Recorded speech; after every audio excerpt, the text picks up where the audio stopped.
Hi there, my name is Paul. Welcome to the Stormkeep. Hey everybody. Hello, my name is MJ.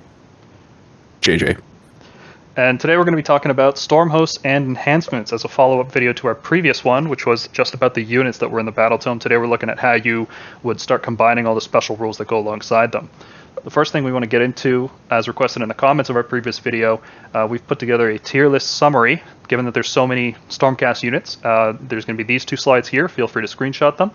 And the first one here includes all of the units in each respective tier. It's sorted as we had sections in our previous video. At the top of the tier is the melee battle line unit. The second bullet point is the melee infantry units. The third bullet point is shooting units. And then the fourth bullet point is cavalry. And then on the following slide here is all the heroes sorted by their tier ranking.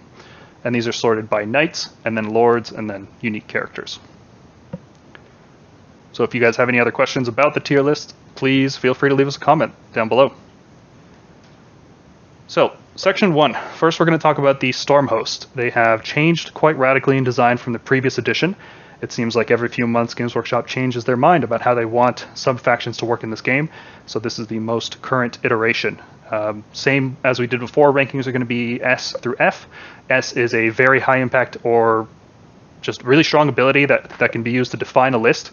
The ability doesn't have to necessarily be incredibly powerful. It could be a specific battle line choice that gets unlocked that makes it really good. And then that scales all the way down to F tier, which is an ability that is just terrible or too niche, and you can't really make a case for it. And then everything in between. Best thing about Stormhost nowadays is that you don't have your required artifacts or command traits anymore, just a note. Right, no more tax on command traits or artifacts, which is you pretty much just pick whichever one you like the most. There's very little opportunity cost here. So first up is the Hammers of Sigmar. So the two main things that the Hammers of Sigmar offer are a 6-up ward for every unit on objectives, and battle line Dracoths. And that's not what I expected Hammers of Sigmar to do. I was expecting something more focused on Redeemer units, personally. Yeah, especially because of Vandus Hammerhand, you figured this would be the Redeemer faction. And it just didn't work out that way. But what we got instead... Also the previous command ability, where you just, brought back a block of Redeemers for 5-ups. So. Yeah, and they had to nerf that ability, if you recall. Only once per turn, so you couldn't bank 5 command points and use it 5 times when a unit died. Yeah. So, the battle line Dracoths, to me, that's the big thing for Hammers of Sigmar. The 6-up ward, I don't think is that impactful for a number of reasons, but I'm loving the battle line Dracoths, because when you can swap out a unit or all 3 units of Liberators in your list with really high impact units like Fulminators or Tempesters, your list is looking real good. You can just have 3 or 4 different hammer units at the same time, and your opponent is really struggling to take one out.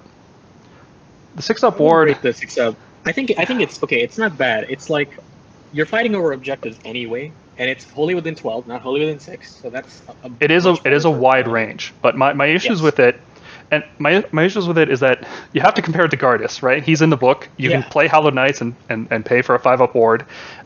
One big issue I have with it is that it's not wholly within 12 inches of objectives, plural.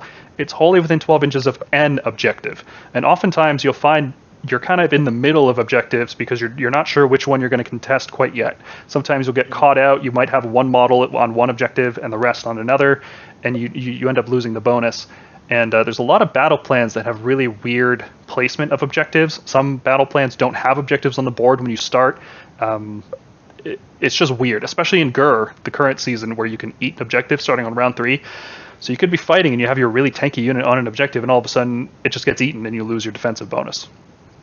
But think about it this way: you have multiple ways to get wards on multiple areas of the map, as opposed to Gardas having to be there and provide that aura for you. Mm-hmm. Now, Elite Stormcast Gardas can move up with his things, and most of your things will get that ward. This just allows you to sort of spread out a bit more and contest multiple things with ward saves. It adds a little more durability to your kill squads. I want this unit to go secure this part of the board. Let's say you send out a unit of 4 Fulminators to one side, and they can secure that and be a little more durable, and it's a good bonus. That means out of let's say 12 wounds of Dracoths, you basically get an average of 2 wounds more mathematically, right? Mm-hmm. It's a little bit here and there. It can add up. I personally don't rely on 6-up wards for anything ever, and for me, if I'm playing Hammers of Sigmar, it's because I either want one of the almost all the unique units are Hammers of Sigmar. So if you want to use one of them, you're probably going to play Hammers. But really, it's the Dracoths for me. I'm really enjoying the unit of Fulminators. I had one game the other day where on the charge they did 54 damage, and then I got a double turn and they did it again. And the fact that I didn't have to spend 115 points on Liberators to bring that unit was great. Really enjoyed that. Oh, it's beautiful. Yep. So I got a bunch of cons here. I feel like they're worth discussing. So another downside is you have to be wholly within 12 inches of objectives. And I've actually run into that issue where maybe a part of your model is hanging off because you have to pile in a certain way, or you're using a big monster like a Star Drake or Karazai or something, and you just can't quite get wholly within 12 inches of the objective. And it does nothing if you're not fighting on objectives. So like I mentioned, there's battle plans without them on the board. There's battle plans where they get eaten. 6-up ward isn't very reliable. I can go entire games without ever rolling it once, or you take so much damage that a 6-up ward wouldn't save you statistically. Yeah.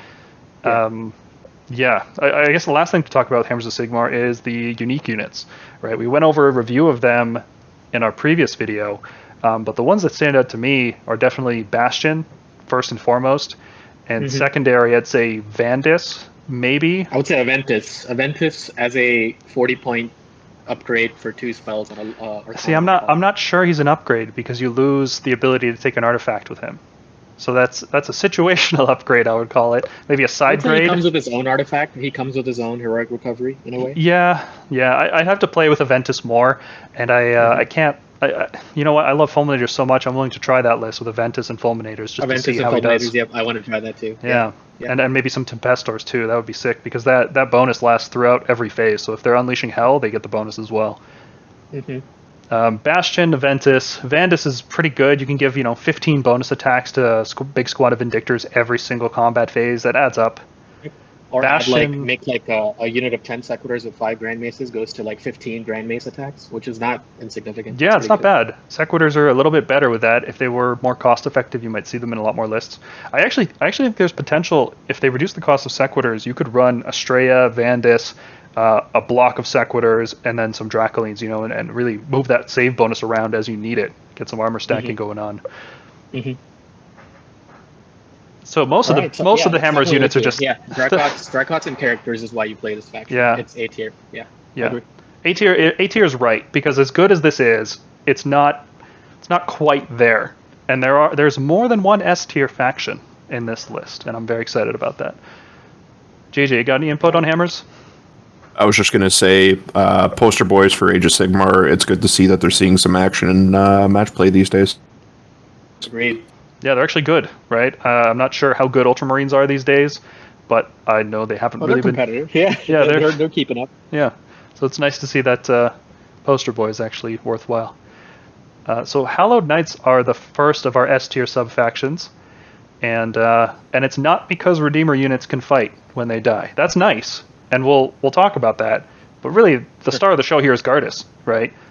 Yep. When you give your whole army a 5-up ward, either you're in a castle formation and everything gets a ward, or you're playing a really aggressive forward army, you have some cavalry run in, you have some shooting drop down, and you give all of that a 5-up ward, so you're more secure in that forward position. Either way you're playing it, he's just insane, right? The fact that he has a 5-up ward and then also lets you reroll charges, so you don't have to spend command points rerolling Fulminator charges. Yeah. And then he also buffs heroes. Amazing. Yeah. Any hero with multiple attack profiles, the Knight Draconis, Tolerons, Karazai. Dragons, Karazai, Karundus, +1 attack is amazing. Yeah, there's so much versatility that you can do with the Hallowed Knights. I feel like they're going to become the default faction just because of how good their abilities are, and they don't lean in any particular way. Like if you look in the favored units section on the slide, you'll see I put anything that wants a 5-up ward, which is almost anything, right? What Stormcast unit doesn't want a 5-up ward? Those that have a 4-up ward. Exactly, but they're all hammer units, so who cares? No, not all, but there's a couple. But I probably wouldn't play Celestin Prime and Hallowed Knights. I probably wouldn't play Andrasta. Maybe there could be a list with Andrasta, Resurrecting Sequitors. They keep fighting. All right, let's go through pros and cons here. Did you have something about this? No, I'll chime in when I have something to say. So there's. Right. I just want to plan out one thing. So we talked. So Redeemer units fighting when they're dying. This is on a 4-up, so it's gonna happen mathematically like half the time on average. It's not as bad as people think, and it has like this hidden value that people don't see. It's that, let's say something attacks your 10 Sequitur wall with 5 Grand Maces in front, or something attacks your 10 block Vindictor unit. Typically, the things that attack them, or the things that in your enemy's army, or your opponent's army, sorry, that attack first, go for all-out attack, not all-out defense. Now, Redeemers are not where you want your damage in your army to be. You want Paladins to do that, but their damage potential goes up because you're not charging into something that triggers all-out defense. They're hoping to be on the offensive on that. So even if you get like three Vindictors or 3 Sequiturs or Grand Maces fighting back, that -1 rend they have, although limited in its application throughout the game, has potential for value there. Yeah, it messes with combat order, and it might be enough to tip things in your favor. Where if you get multi-charged, which is a very common tactic, you get charged by 3 things at a time, not by 1. Or you typically either get charged by 1 thing or 3 things, because then the combat's in your opponent's favor. So when that happens, and 2 of the things that get charged are a Redeemer unit like Vindictors or Sequiturs, or even Liberators can swing with that big hammer. It increases your counter-attack damage, which kind of makes combat a little more interesting. It's not going to win you the game, right? It's not going to clear objectives off, but it helps you trade. And this is a game all about trading. Stormcast don't have a great attrition style of play, even with the tools we have for that, like Andrasta and the Banner. They're expensive, they're limited, and getting most value out of every unit is key. So it's a little bit of extra damage that adds up. I don't think I would go with like a full 15 Vindictor blob and try to push them off objectives and then hope that I die and do more damage. I don't think I'd do that. But no, you're going to bring screens, and they're going to be Redeemers. You might as well get a little bit of extra damage out of them. Yep. And it does have obvious synergy with the Stormkeeps, because if you're using Redeemers in your list anyway, pushing them forward and contesting objectives, if your opponent's coming to contest that objective, they're going to be taking more damage. It's a bigger threat than in other armies, right? Like, oh no, 5 Liberators are on my objective. Well, that's whatever. They're 5 dudes. I can just mostly ignore them. But now it's, oh, there's 15 models worth of Liberators on my objective, and when I kill them, they're going to swing back at me potentially. It just and the other good thing about this is this can also get past all-out defense in other ways, because this does not have to be combat phase. As long as they're in combat, if they're getting killed by anything, charge impacts, magic, range damage, they still get to fight when they die, if they're within 3. Yep. If your Redeemers are getting shot while they're contesting an objective, suddenly you're losing models on that objective because they're fighting back as they're dying, right? Like, you get a bunch of dudes on an objective, your opponent's trying to take it back, and now all of a sudden in the hero phase, shooting phase, charge phase, potentially, they're taking more damage. So it's not great. I feel like we're talking a lot about it, like it's this amazing thing. I've really got to downplay it here. It's not that good, but it's something, and you're bringing Gardas. Like, the reason you're playing this is for Gardas. So that's, everything else is a bonus on top of that. Hilariously enough, though, only the Faithful does work with our Blaze Cycle combination there. Yeah, so like we talked about in the last episode, if you have a Blaze of Glory and then Cycle of the Storm to revive, and then you Blaze of Glory again, only the Faithful occurs at the exact same time that Blaze of Glory occurs. It's before that model is removed. Before it is removed from play. Yeah, so what you do is you would Blaze of Glory, and that triggers at the exact same time as only the Faithful. So you can choose what order they activate in. Neither of them really affects what happens, because you have to resolve both. So you activate Blaze of Glory, then you activate only the Faithful, then you use Cycle of the Storm, then you go back to Blaze of Glory, and then only the Faithful again, and then you finally die for real. Now, is that the best use of a Blaze of Glory with a Cycle combo? Not really, because I'd rather have Cycle of the Storm proccing something like 12 to 15 dice instead of just 2 or 3. If you have nothing better to use it on, it's okay. Yeah. There's oftentimes nothing better to use it on, so it's not bad. It just, little bits of damage here and there can really add up, and they can swing high. I would never count on it. I would never rely on it. I would never make a list around it, but it is little bits here that add up for more value. Especially because the model that dies has to be within 3 inches of an enemy. So if you have a reinforced unit and the dudes in the back are 4 inches away, they don't get to activate the ability. And you typically pull from the back, right? So I guess that's all there is to say. Hallowed Knights, S tier. Every time I make a list, I think, why wouldn't I be Hallowed Knights? I have to have a really good reason not to pick Hallowed Knights. Those reasons are battle line mostly. Mostly battle line related, yes. But they are good reasons. Yep. Super frustrating to play against, I will say that. Yeah. I kill a model. All right, let's take 15 minutes and resolve the death of that model. All right. Next up, Celestial Vindicators. They've always been the melee-focused faction, and that continues to be the case now.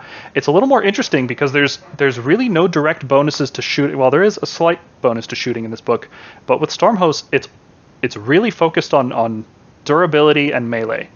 And Celestial Vindicators, when I first looked at them, I kind of overlooked them. I thought, oh, exploding 6s in combat, why would that be A tier? Because there's other ways to get that in the book, right? Like other units already have effects on 6s. Vindicators, Retributors, all these units already do stuff when you roll a hit roll of 6. And then there's also shooters. Yeah, and our shooters too. And then we have blessed weapons, which can just give this effect to any unit. So why is this such a good effect? It's because we end up in a space with list building where you just have a big hammer unit and you don't want to spend 145 points on a second relictor to get blessed weapon because you got to bring translocation, right? And you don't want to spend 145 points on a second one, and you don't really particularly care for any battle line option, right? Because maybe you're getting your battle line from your general choice, or maybe you're fine with just using some shooting units. And it just, Celestial Vindicators just works, right? There's so many limitations on it, right? It's one unit, only in melee. It only activates if you charged, and it doesn't stack with any other hit roll effect. There's so many limitations on it, and yet it still just ends up being this little free damage boost, right? So if you have a big squad of 10 protectors, here you go. Here's a free blessed weapons on that unit every time they charge. If you have fulminators, I mentioned previously they were doing about almost 60 damage on the charge. Now they're going to do a bit more for free without a command point being spent. And it can't be stopped by a roar. Yep, it cannot be stopped. And this is the really cute thing about it. So because this happens at the start of combat phase, it lasts until your next hero phase. Meaning if you get double turned, not only will you retain that buff through the next combat phase in your opponent's turn, but you can do this again on another unit. So you can have 2 units on exploding 6s. Yeah, so it's a little insurance against double turns. Not a lot, but little things here and there add up. It's good. It's just a solid ability. I've built a really fun-looking monster list that takes 6-star Storm Drakes. It takes one of the Night Draconis and a Taurolon, and it uses Celestial Vindicators because I don't care about the battle line options, and I don't have enough points left over for Gardas. And I think Gardas will probably just get left behind anyway. So six Drakes on the charge, doing pretty good damage, especially when you have exploding 6s. Yeah, it's a wonderful ability. Definitely A tier. Yeah. No, again, not as good as Hallowed Knights. Maybe even not as good as Hammers of Sigmar, but the effect is good enough that I think it's A tier. It's a strong sub-faction. There's no real downside to picking it. You don't have to twist your list in a different way. Maybe don't use a lot of Retributors in your army. Yeah, I don't use anything that already triggers things on 6s. Try to.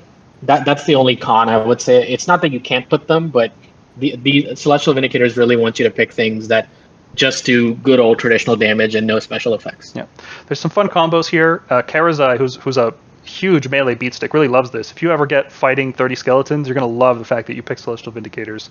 Celestin Prime can guarantee a hit roll, so if you look at it that way, it's Celestin Prime with +1 attack and an auto hit on 6. That's pretty good.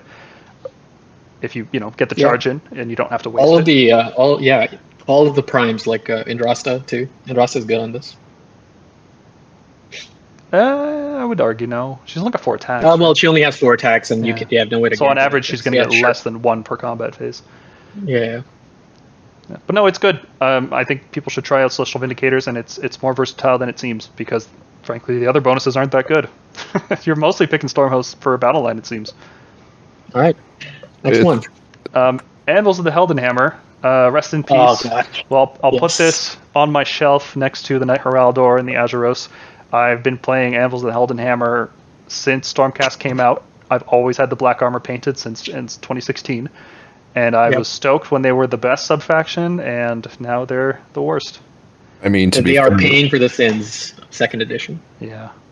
I mean, in reality, everybody's Anvils of Heldenhammer now, so... Yeah, if you were using Raptors for any reason, congratulations, you're Anvils of the Heldenhammer, because they're just doing double shots they used to do. But that's why they had to nerf Anvils, right? They had to make it complete... They didn't have to make it this bad, but they had to remove the force multiplier on it. It was way too strong.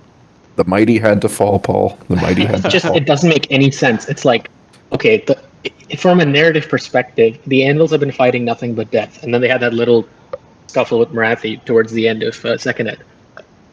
all death is bravery 10. When is this ability ever going to be relevant? You know what's bad when we're talking lore instead of rules from the start. I know.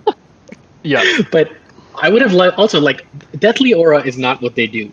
It's like okay, so Hallowed Knights only the faithful. Yeah, okay, sure, that makes sense. Even from a narrative perspective, they're not about Deathly Aura. They're supposed to be veterans of the old world. Resurrected, old kings of the old world who have been put into Stormcast bodies. Yeah, there's literally a lore. Yeah, they should have done something with heroes. Maybe pick a hero, and if it does the what's it called? If your general's alive on the battlefield on a 4-up, you get a command point, something like that. Maybe this could have been roll an extra dice for Blaze of Glory on every model. They have this old world soul. It's a powerful soul. It's been plucked from Nagash, so it does a little more damage on the way out. That would have been more useful. Sure. Or veterans, veterans of basically what was the heroes of another age, something about making heroes better. Maybe have them make more CP. I don't know. Just the possibilities are endless, and then they're all better than whatever this is. The only silver lining I can see is that maybe they're gonna get rid of Bravery 10 in the book and all these Death and Demon books. I don't think that's gonna happen because they've had that since Warhammer Fantasy. They're never getting rid of that. They've been fearless forever. I would like it to happen because I think there's too many Bravery 10 armies. Mm-hmm. And a lot of cool rules. It could go to just don't work. It's possible.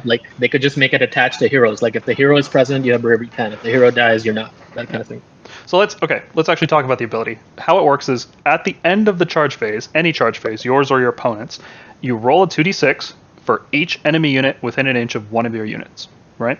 So right away you have to roll dice for every single unit. That's usually going to do nothing. But when it does activate, when you roll higher than their bravery, you reduce the damage taken, or the damage that unit deals, I should say, by 2. Which probably won't be enough. It'll save you one Redeemer unit, one model. Yep. It won't save the unit, generally. Right? It's not a significant source of damage mitigation. And if it could help against really low bravery, low volume units that are trying to ping you off, 3 or 4 damage at a time. Sure. Yeah. Let's the niche. The niche is this. Let's say you have some backline liberators or whatever, and someone deep strikes, I don't know, Kinnerai in an effort to just kill one liberator and take over that objective. Well, that's not going to happen anymore. That's it. Yeah. Sorry. I think you switched. Yeah, my bad. So let's look at all the cons here, just because I really want to hammer down just how bad this is. There's no battle line options. We've talked about other Stormhosts who have bad abilities. Hallowed Knights is not a great ability, but they don't have battle line, but they have a great special character. Anvils just has none of that. So they could have at least given him some kind of battle line option to make him viable. The ability only affects units within 1 inch, not 3 inches, which you might think for standard combat range. You have to roll higher than their bravery, not equal. It could have been equal or greater than bravery. Nothing in our book reduces bravery. We used to have things that reduce bravery. Dracolines used to reduce bravery. We used to have a Deathly Aura on the general of this sub-faction that would reduce bravery, and none of that happens. It only affects the following combat phase. It only affects wounds from attacks specifically, not abilities. So if you have some kind of mortal wounds on a hit roll, that questionable if that works. It doesn't do enough, and it also just slows the game down. And I really hate that. I think they did a good thing removing a lot of rerolls from the game because it speeds up gameplay. But now every single charge phase, you have to roll 2d6 for every unit, and it'll usually do nothing. And it's just, I don't know what units would want this. I can't think of a use for this, and I've been trying. God knows I've been trying. Yeah, it's a shame. Yeah. Well, let's talk about a really good one. The Knights Excelsior. Oof. These guys are my favorite. Yeah, I've loved their fluff for a long time. Their impact on the story has been really subtle, but it's kind of been on the sidelines. But every time I hear them mentioned, I'm always like, yeah, these guys are great. They're completely just genocidal in the name of destroying chaos. They're willing to do whatever it takes, which is cool. That's a nice angle to take for Stormcast. Their actual ability is not great. I would say right now it's not great. How it works is you there's a lot of words here, but basically you pick a paladin unit, and if that paladin unit is fighting a bigger unit, you can add 1 to hit and wound rolls, which is really good because it's not a command ability. It makes all your paladins on 2s and 2s already. So Retribuitors, Protectors, Decimators, Annihilators, they're all going to be on 2s and 2s. But, you have to fight something that's a bigger unit. How often that's not hard to do. That's not... Okay, so when we talked about our tier lists, we talked about protectors and how they're getting goods at 10, but Yeah. I can genuinely see lists that rely on MSU paladins, like the 3-man units. This is like handmade for annihilators. Like we talked about how the shield ones aren't very reliable in terms of damage. They'll most likely be fighting things, if you ever choose to take them, that outnumber them. Now, how good this is in a monster meta is debatable, where people are taking more and more single models, but that could change. Well, there's a lot of limitations on it, right? Let's say you charge into a unit of a hero, like you deep strike annihilators, and you charge into a hero alongside a unit of, 10 gut rippas or something, right? You would get +1/+1 against those gut rippas, but not against that hero, and you'd probably want to kill the hero instead, right?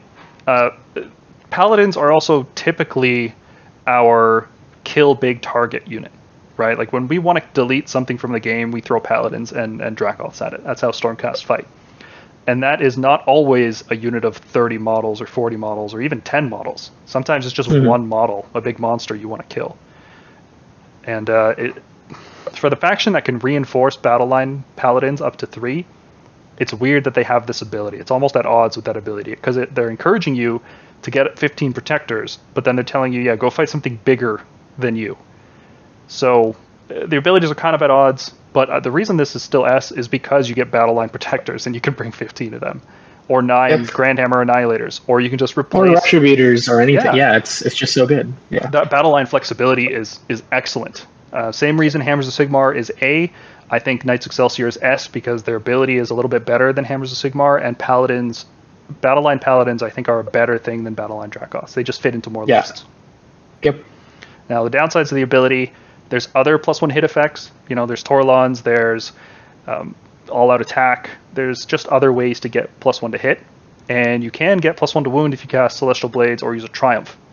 So it's not like the +1/+1 is a big deal, but maybe it doesn't have to be, right? Maybe you use it with 3 annihilators, they come down, they get the +1/+1. I think, it's great for Scions. It's like anything that doesn't have to start on the board and it gets into the enemy, I think it's great. And yes, it's not going to do well in like a hugely like monster-leaning meta, but if you think of the standard Iron Jaws list, like those guys are now building lists with a Maw Crusher, 10 Brutes, 6 Gruntas. So even a 5 squad of Retributors or a squad of 3 Annihilators, when they go into that thing, they're on 2s and 2s, and that's great. Yeah, it's a fine ability. A lot of other Stormhosts have bad abilities, and then it's a really good battle line unit. So overall, S tier. The thinking of all the different lists you can build with this. We talked in the first video we did on this channel about using small groups of Retributors as your battle line, along with Indrasted or Resurrector, and I think there's some potential there too. Yeah, obviously the downside, a lot of our Paladin units don't reinforce well. Regular Annihilators, you typically don't want to bring them in squads of 6. Retributors, Decimators don't go well past groups of 5 because they start losing attacks because of 1-inch range. But Protectors and Grandhammers have range, and they are very, very strong when they're reinforced. 9 Grandhammers slamming down on the field will kill anything in melee. I don't think, besides Morathi, I don't think anything survives a round of combat with them. So it's great. Knights Excelsior are awesome, and they have a cool color scheme and cool lore. So next edition, they're going to be nerfed into the ground like they did with Anvils. Yeah, I expect them to be the next Anvils. So. All right, next up, we have the Celestial Warbringers. They have an ability where once per phase for your army, your whole army, once per phase can reroll a hit roll, a wound roll, or a save roll.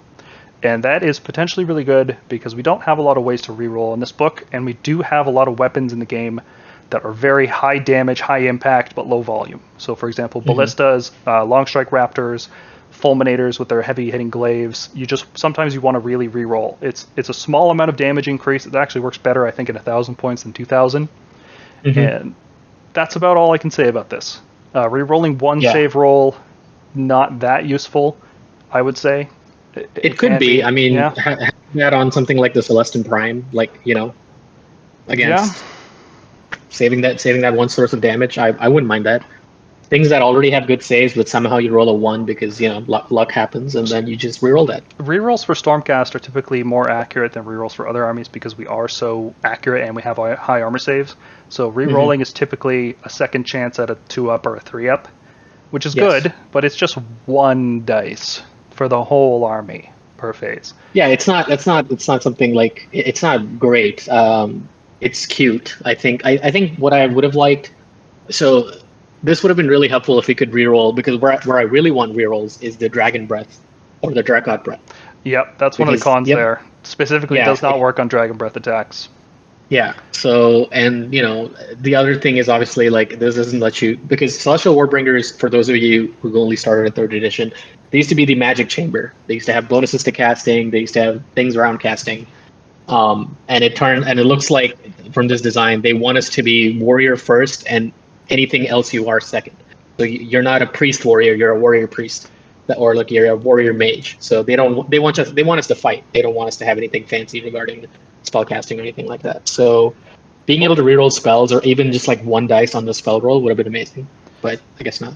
Before we were the Magic faction, the Celestial Warbringers were actually the Knight Heraldor faction. Hilariously enough, their identity was heralding the storm of Sigmar, and they would drop in a whole bunch of Heraldors and buff the range of their ability up to 24 inches, which was hilarious. I loved playing that list in 1st edition. So they've kind of gone through an identity crisis in 2nd, and now they're still trying to figure out what to do with them. It would have been nice to get a battle line option. Maybe some battle line evocators would have been really cool. Yeah. Or at least if this ability worked on a spell casting roll, like reroll 1 spell per turn, that would have made this really, really good, because Stormcast have very bad casting and good spells and wizards. Yeah, so, I just don't think they want us to have that at all. So I should mention it does work in every phase. So when you're using a Thunderbolt Volley, you can re-roll 1 of those dice, and then when presumably the Raptors shoot again in the shooting phase, you can re-roll another 1 of those dice. And it does work in the charge phase. So if you're using Unleash Hell, it works there.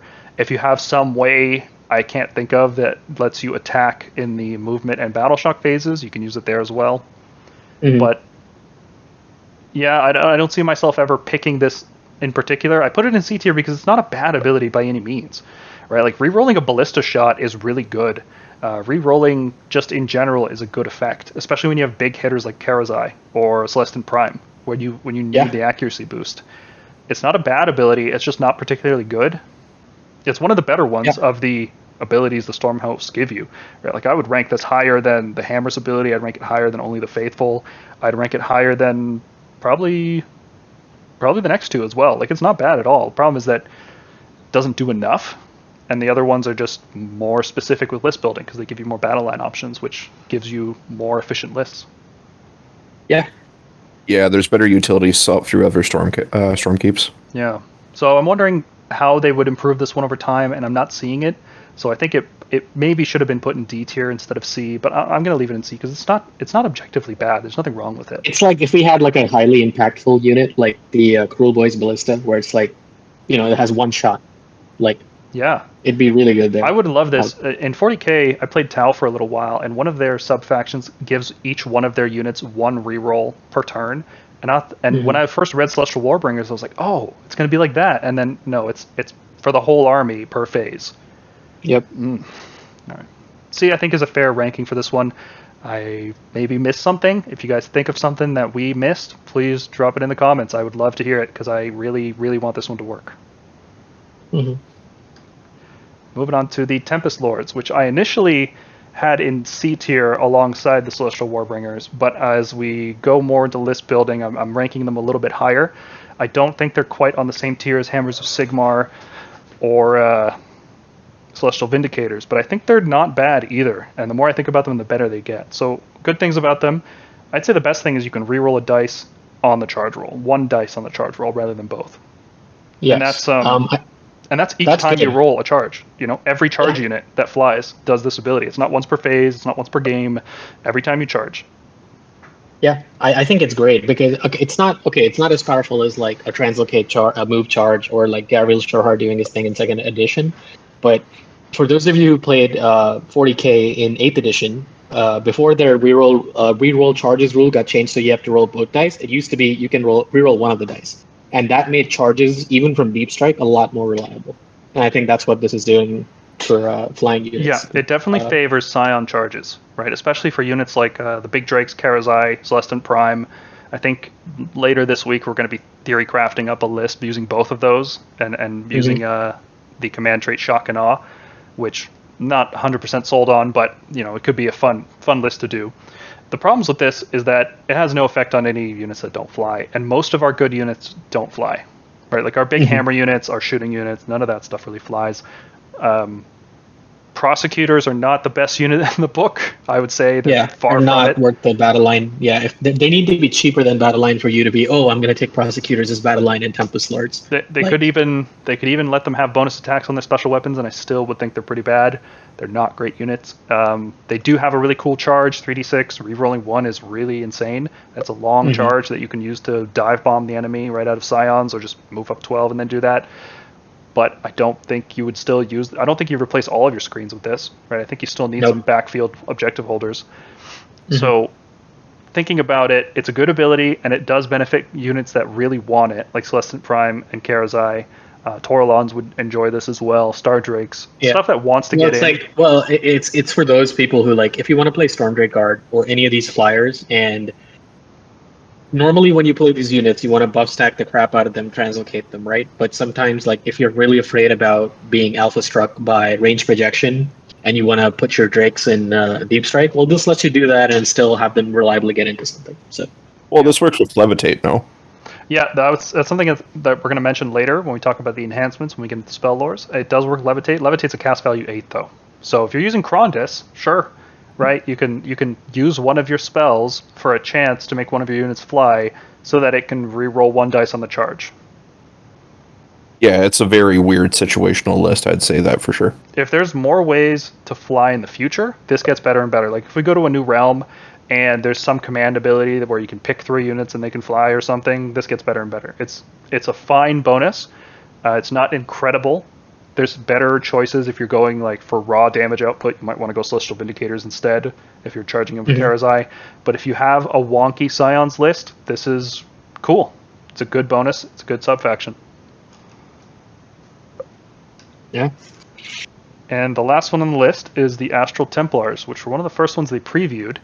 And I think my opinion of it is exactly the same as when they showed it to us originally. So their main effect is that they stop all monstrous rampage effects and their whole army, which is either the best ability in the game or totally useless, depending on what you're facing. They also give you battle line hunters and paladors, which we can discuss in a bit. I kind of want to focus on the monstrous rampage thing first, because that's a good effect, especially if you're reading the Orc book and seeing that they are tying more and more abilities to rampages. Yes.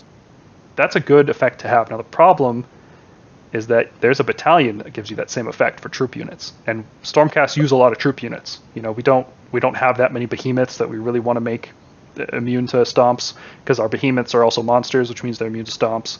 You know, it makes you immune to also hero units, right? Like if you want to make Indrasta more reliable by making her all out attack something and being on 2s and 2s, she fits into this because she doesn't go into hunters. Same for things like, Celestin Primes, any of our big heroes. I would say that you can't put any of your fighty heroes that you can't put in Hunters of the Heartland. If you know you're going to be facing monsters every round at a tournament, this is a good pick, right? Even if you don't use the battle line options, just being immune to all that is a good pick, because then you don't have to take Hunters of the Heartland. You could take something else and maybe get different bonuses. So it's potentially S tier, or it's F tier because you're facing another Stormcast list that has no monsters, or or you're facing a Trog list that has no monsters because for some reason Dankhold bosses aren't monsters. It's all over the place. I personally don't like abilities like this. I feel like, especially once we leave Gur and the game won't focus on monsters so much, this will drop off in value. And I feel like, based on rumors we've heard of upcoming faction releases, Fire Slayers are getting new stuff, Idnet's getting new stuff, Chaos Dwarves are coming. I don't know how many of them are necessarily going to be using monsters. If the game focuses more on infantry, this just drops off in value. And the battle line hunters and paladors don't really make up for that. They're not the best battle line choices. They are cool. I like that you can teleport around and do stuff. I think we did a pretty good review of them in our first video. I don't know how many points we need to echo here. Battle line hunters is good, I would say, right? If you can replace a Liberator unit for 10 points and give it the ability to teleport around, I think I would do that. But Paladors, I think, are just not worth their points right now. No, I just think, but they could go down to 190, 180 and be kind of worth it. But they're not worth the cost of admission as it stands. Yeah. So. Another issue is that the Stormhost here doesn't work on any Cities of Sigmar units, which if you're bringing in allies or if you're playing Stormkeeps, it only works on the Stormcast. So if you're playing against Maw Crushes and you give them a stomp target effectively still. So you bring this cool Stormhost that's supposed to be this meta counter, and then they just completely get around it because they find the right angle to charge you at, which they will because they're super fast and they can teleport around, so you're not stopping them. So it kind of forces you to play only Stormcast, and specifically the Scions version, I would even say, just for more teleporting around. Stormkeeps, I don't see with these guys. Sure. Yeah. So, yeah, I don't know. I don't know how to judge them. Somewhere from S through F, we'll figure it out as the meta goes along. We'll call it A just for this season. I think it's A. It's playable. It's good. It depends on how you build your list, obviously, but don't expect this to be A tier or throughout by the end next year. My initial impression is that these guys are B tier along with Tempest Lords. I don't think they're on the same level as Hammers or Vindicators right now. Yeah, that's fair. Yeah, that's fair. But I think I would put them on par with Tempest Lords, where it's a situational pick that you can make, and they're good in that situation. Just because the Hunters battalion exists, right? Like, that devalues it so much, because the units I typically want to protect, I can just put in that battalion. Yeah, but we're also forgetting, like, when monsters sort of disappear, monsters rampages won't, even if the season changes, we will lose Hunters in the Heart Lane. Yep. But by then, who knows what the meta is going to look like? Maybe people won't spam monsters because you don't get bonus battle tactic. Yeah, but like that, then, I mean, the thing is, like, the monsters that are good now will still be good, right? Like, and you won't have any way to protect yourself from rampages like you do now. The monsters that are good will stay good. But, like, for example, in a lot of our lists these days, we're talking about bringing Taurolans because they're a monster, which is good for battle tactics. But if that goes away, suddenly a lot of the value of the Taurolan goes away with it, and we wouldn't include that anymore. So a lot of armies, I think, would make decisions like that. Like, Fire Slayers might include an extra Magmadroth or two, right? People might just try casting that spell to make themselves a monster and then try to take advantage of the monster's rampages. And a lot of that just goes away. And I think Astral Templar value decreases. Yep. So, yeah, I think that's about all there is to say about the Stormhosts. Overall, the best ones, I'd say, are Hallowed Knights and Knights Excelsior. And the second best are Hammers of Sigmar and Celestial Vindicators, which is a huge improvement over our previous edition where we had Anvils were the only good one. Hammers were good if you wanted to play Gavriel. And that was it. End of list from second edition. Definitely. We've got a lot more options now, a lot more room for unique list building. Yeah, the fact that you don't have to take a tax makes it a lot more interesting. Yeah, I love the bloat cut down. It's like, okay, just customize everything except an army-wide trait. Yeah, that's beautiful. Yeah, I do miss taking the option of not taking a Stormhost, or maybe like building your own, like you can in 40k. You can build your own chapters. I think that is really cool. I wish they did something like that for AOS. Yeah, you could always like pretend Anvils is that one. You just don't have an ability. Yeah. Make the game go faster, honestly. But ignoring that ability might speed up the game enough that it would cause you to win. Think about that. Because if you get timed because you're rolling all those dice and you lose, you'd be like, I shouldn't have rolled those dice. So straight up, Anvils is worse than no ability. Okay, section 2. We're going to talk about all of our enhancements. So this is all the command traits, artifacts, spells, and that's going to include the neutral stuff that every army can use, but specifically looking at it through the lens of Stormcast armies and how they would utilize it. Same tier rankings as we use for the Stormhosts, S through F. Starting off, we're going to look at the command traits. We'll look at the Stormcast ones first. Now, the first one on the list is Shock and Awe, which used to just be an ability that we had all the time. Now it is there as a command trait option.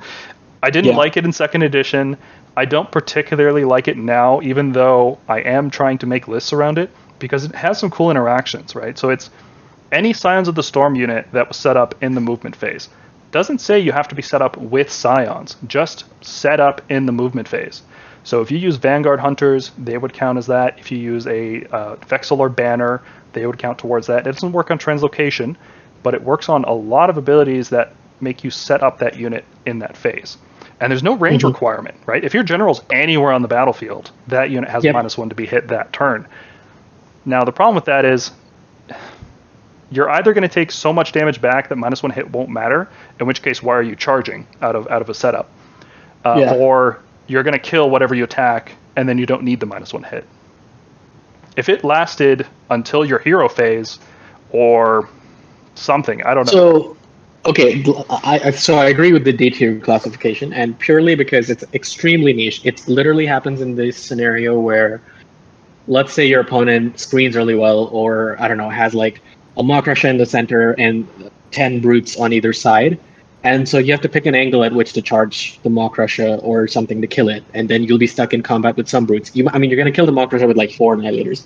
Put the other 2 into the brutes, and then if brutes survive, they'll hit you back. And if you don't want to take any damage, -1 is okay. Like, okay, he's gonna pop all out attack, obviously, to get rid of that.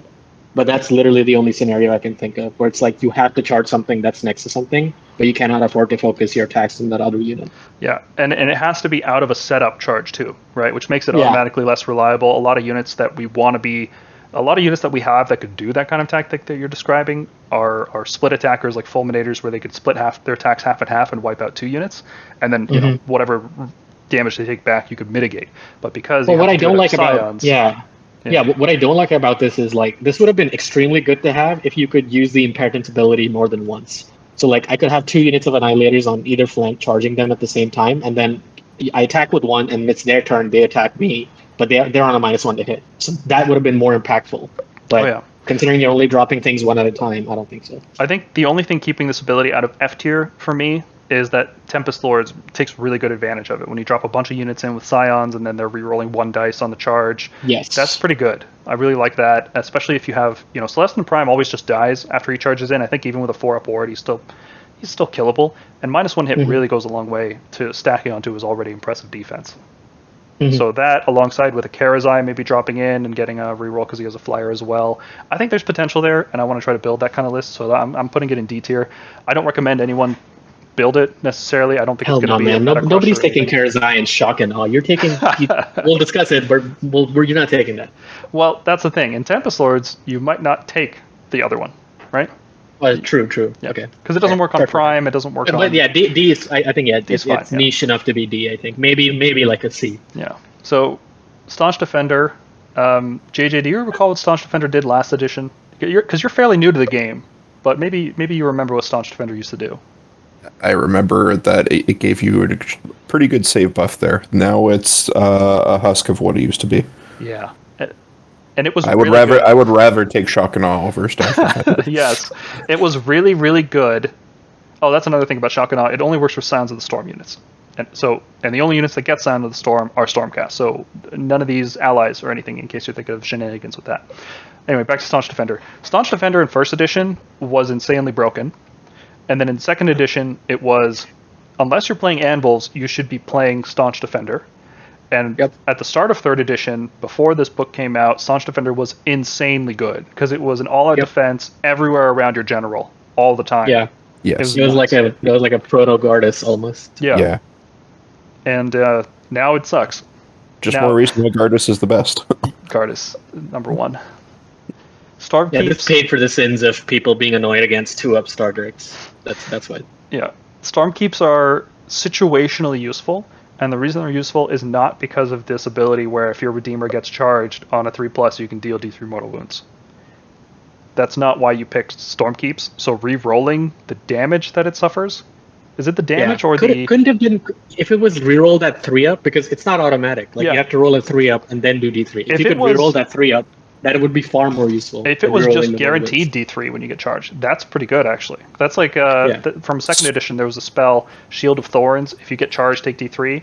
If this just made your army that, and it wouldn't even be broken because it's just Redeemer units, right? So, just to be specific here, it's not just damage, it's re-roll the dice that determines the number of mortal wounds. Yeah. So it's very situational. Yes. Yeah. It's just bad. It's a bad bonus. Even if you're playing that style, you would not pick this because you still have to be near the general to do it. And you might not be, or your general's dead or something, right? Like, this is just bad. Like, all the good things I said about Shock and Awe, the fact that you don't have to be near the general is a big one. It gives you a lot of tactical flexibility. This, it's awful. Just awful. Yeah, it's awful. Envoy of the Heavens. So Envoy of the Heavens is a weird ability. If your unit is near the general, and again, this is a bad thing, but if your unit is near the general and it suffers a casualty, the next time it takes damage for the rest of that phase, it has +1 save. So it sounds like a lot of restrictions, which could kill the ability, but I've actually found it to be pretty useful, because a lot of times people will hit you with multiple sources of damage to try to wipe a unit out. Now, obviously, it does nothing for single models, right? And you have to be near the general, and it does nothing if you just get wiped out in one big attack. But frankly, none of the other command traits would help you in those situations anyway. right? Yeah. Like single models, you might want to go Master of the Celestial Menagerie, but the other ones are just junk. So if you look at it in terms of opportunity costs, Envoy of the Heavens is not that bad. And if you start looking at it as, oh, I have reinforced units that are going to require multiple rounds of attacks, both shooting and combat, that's like getting a free AOD if somebody hits you with a D3 mortal wounds. Yeah, considering how outnumbered Stormcast are likely to be, even with, Redeemer heavy lists, so the chances of you fighting two things at once and losing a model and then not losing anything to the second set of attacks is great. Like if something charges me with 6 Grunters and 10 Brutes, I lose maybe like 2 Sequitors or something. Having that Sequitor gain another save for the attack for when the Brutes come in, that's awesome.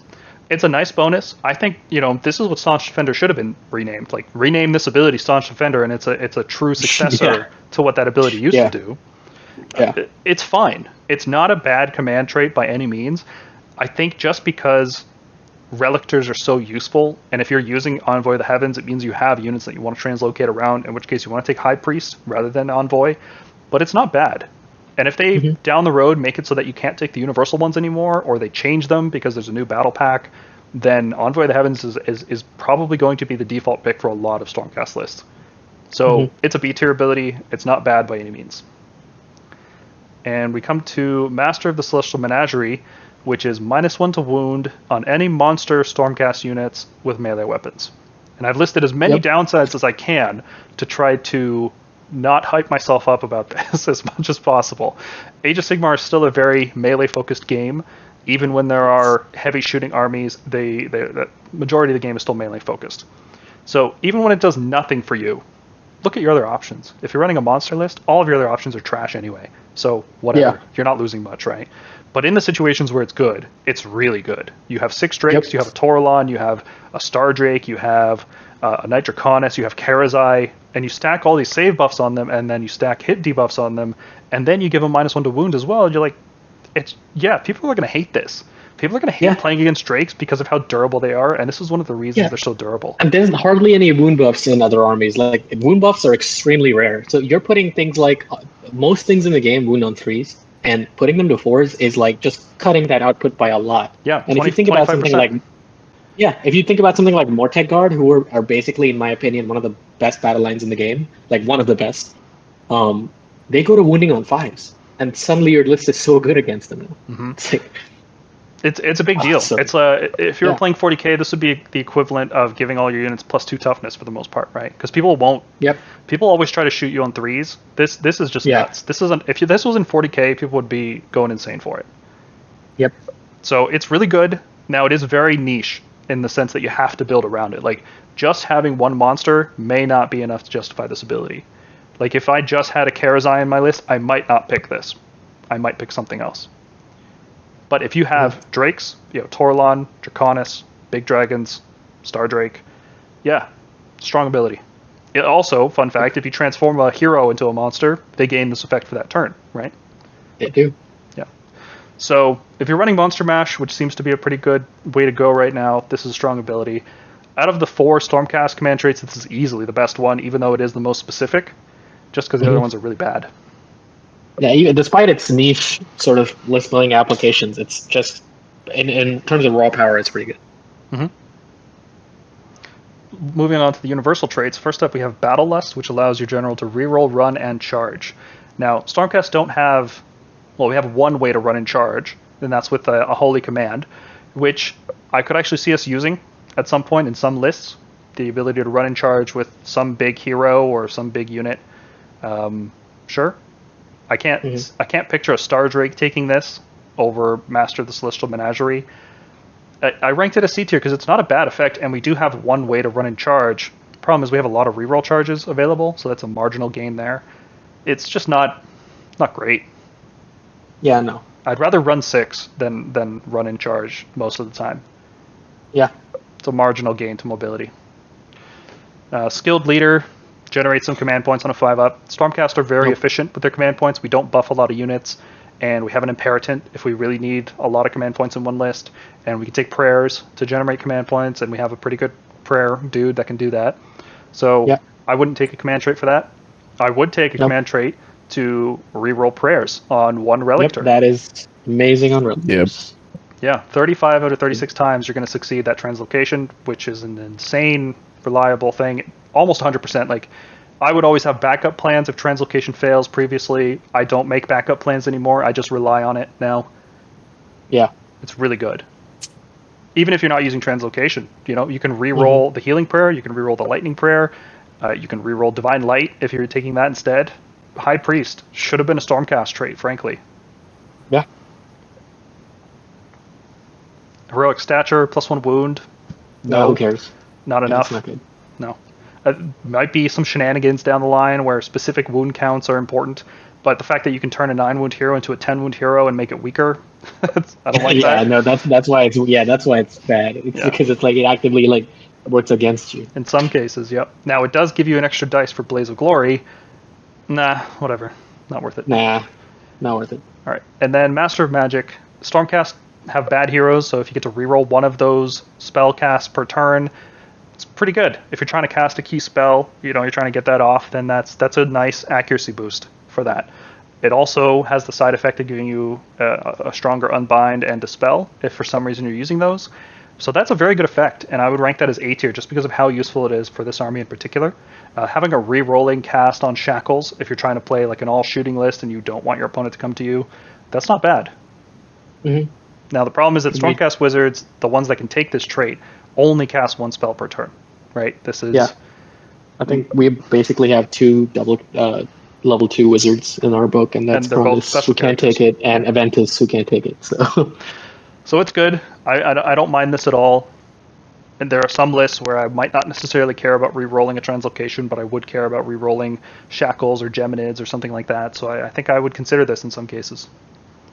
Yeah, maybe agreed. A might be too high. Maybe B might have been more appropriate, but I'll stick with A. I think A is fine. If you build a list around spells and not necessarily a 2-up rerollable translocation, but just a 2-up translocation, then yeah, why not? Agreed.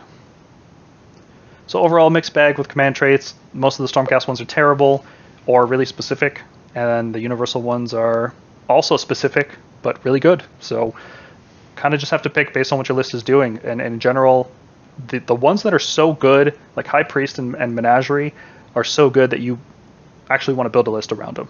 You put in a Relictor, it's like, well, why not re-roll translocation? Yeah, command traits are the new Stormhosts of old, so to speak. How do you figure? Well, like we were saying, there were only really 2 good Stormhosts last Battle Tome. Now we got the same effect, same thing going on with command traits, right? Yeah. And unlike other enhancements, you cannot take multiples of them. So. Yep.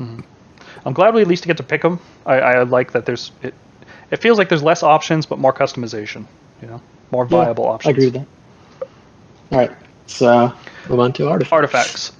Short version, all of our offensive artifacts are junk for so many reasons that I'm sure everybody already knows. Do we need to point them out? I half don't want to even discuss them. It's just, oh my god. But let's just go through them. One thing I want to mention, I don't even care about Blade or Hammer, but the Fang of Dracothian, even in the best case scenario where on the first turn of the first round of the game you wound a hero, and then it deals 1 mortal wound for the rest of the game, that damage is just going to get healed through with heroic recovery, or you're just going to kill them before it matters. Like if you're hitting them, it's like with a hero, you should be killing him. Yeah, like who cares about 1 mortal wound, like 5 mortal wounds over 5 turns? Like nobody. Well, it would be 9 mortal wounds over 9 turns. Oh yeah, it's end of each turn. Yeah. Sorry, the game's not going to go that long. Like what hero is going to, if you hit Manfred, I guess he's going to bleed out, but he's just going to heroic recovery every turn. Like it's such a. All the offensive Stormcast artifacts are junk. They're not even worth talking about really, but the defensive ones can be quite good. So Drake-Scale Armor is one of the few ways to reroll saves. Now I'm kind of ranking this one a B tier because I don't know 100% if D3 damage counts as damage 2 or more. Like is D3 equal or more than damage 2? I don't know. I don't think they've defined that clearly. So if it doesn't count, then this is a B tier artifact because it only works on damage 2, 3, 4 weapons, and there's not that many of those in the game. A lot of it is D3. Yeah. And even then it does nothing at all against damage 1 weapons, which you could just get mobbed down by a bunch of witch elves or bow snakes. They do 1 damage apiece, and then you'd probably be thinking to yourself, I should have taken the Amulet of Destiny. Yeah. I think Amulet is way more impactful than this. Yeah, and there's not really many situations where I would think to myself, hey, I want to take an Amulet on one hero and Drake Scale Armor on the other one. I think what I'd rather do is take the Amulet on one and Mirror Shield on the other one. Because Mirror Shield's amazing. It's really specific in what it does, but what it does is so good. I love it. It just keeps getting better every edition. Second edition it was -2 to hit rolls, and now you just can't be shot. And so to give you some perspective on this, Cruel Boys have two ways of avoiding avoiding shooting in general. And one of these is they have a sub-faction that in the first battle round doesn't let them be seen beyond 12 inches. And the other one is they can cover their, I think on 3 units maximum, on rolls of 4 up, they can cover them in mud, and when they're in terrain or when they're in cover, they count as being not visible. Lumineth literally doesn't care, because their little eagle on 30 sentinels will make anything on the board visible. And this thing gets past that, which makes it so good. Yeah, it wrecks Caradron, Seraphon, Lumineth. They're trying to kill your support hero. Just can't. You put on a Star Drake, they're trying to get rid of your big threat. They can't. They don't have the mobility necessarily to get something in range. Yeah, it's a very strong ability. Very, very strong artifact. Now, of course, it does literally nothing against a lot of armies in the game. If you have shooting attacks that don't need to roll to hit or target, it's like an ability in the shooting phase or magic or all kinds of stuff. This just does nothing. So it's very specific, and you have to always wait against your other options. Amulet of Destiny is one of them, if you're just more worried about taking damage in general, or if you just want more value in a list, you can go with an Arcane Tome, which we'll talk about. And the last one is the Amulet of Silvered Sigmarite, which is not fun to say. Enemies can't reroll hits against the bearer, which would have been really good in second edition. Yeah, this would have been good, well, not anymore. Well, okay, so let's think about. I don't know about when I think of sources of rerolls, I think of this is one of those things where it's written for things that are still stuck in second edition with rerolls. But even though most of those got FAQ'd out, so I'm not sure what this is for. Even in second edition, I would not have taken an artifact. This is a good War Scroll ability. This would have been a good command trait, actually. A good command trait, sure. This could have been a good Stormhost ability, right? But this is not a good artifact, because it only works on the one unit that gets it, and there are better choices for defensive artifacts. Now, I've been talking, maybe they're going to completely change up the battle packs. Maybe we're not going to have Amulet of Destiny anymore in the future. I still wouldn't take this, right? I'd rather take Drixscale Armor. Yeah. It's not good. And I don't even know why I put it in D. I think maybe just in case there's some kind of future meta where all of our artifacts are completely thrown in the air. It's not as bad as the Fang of Dracothian. It does something as opposed to. I could legit see. This could maybe see some play if, let's say, the command ability for this edition is, your monster fights at full capacity. The next one could be you could give one thing rerolls. Yeah. I don't know. Maybe it works there. Yeah. The game would have to change to make this worthwhile. And I don't see it happening, but it could. Yeah. So overall, Stormcast artifacts, there's 2 good ones, arguably. There's one really good one, and then one okay one. The rest are junk. Just ignore them. However, there's 3 more. Sorry, I forgot about these ones. There's 3 more, yeah. Because they're just forgettable. Quicksilver Draught, Fight First is a good effect. I don't know how good it is because Stormcast heroes are not that punchy. The punchy Stormcast heroes are all special characters, right? Bastion, Celestial Prime. The thing is, I would love this on Krondus, because he's not as fighty as his cousin. So it would mean I would get to fight first because I charged, and then when it's my opponent's turn, if I didn't manage to kill whatever I was attacking, I can do it again. Yeah, I can't even see a situation where you have a big hammer unit like Fulminators charge in alongside a fighty hero, and you want them both to fight at the same time. That's a really good effect. How useful is it?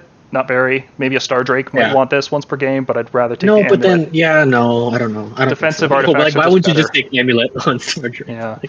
So it's not a bad effect. If they get rid of a lot of other artifacts, it could see some use. A strategic fight first once per game. That's worth a Warlord battalion, maybe. Luckstone. Yeah. The only uses I can see for it are a guaranteed hit roll of 6 or a guaranteed 12-inch charge.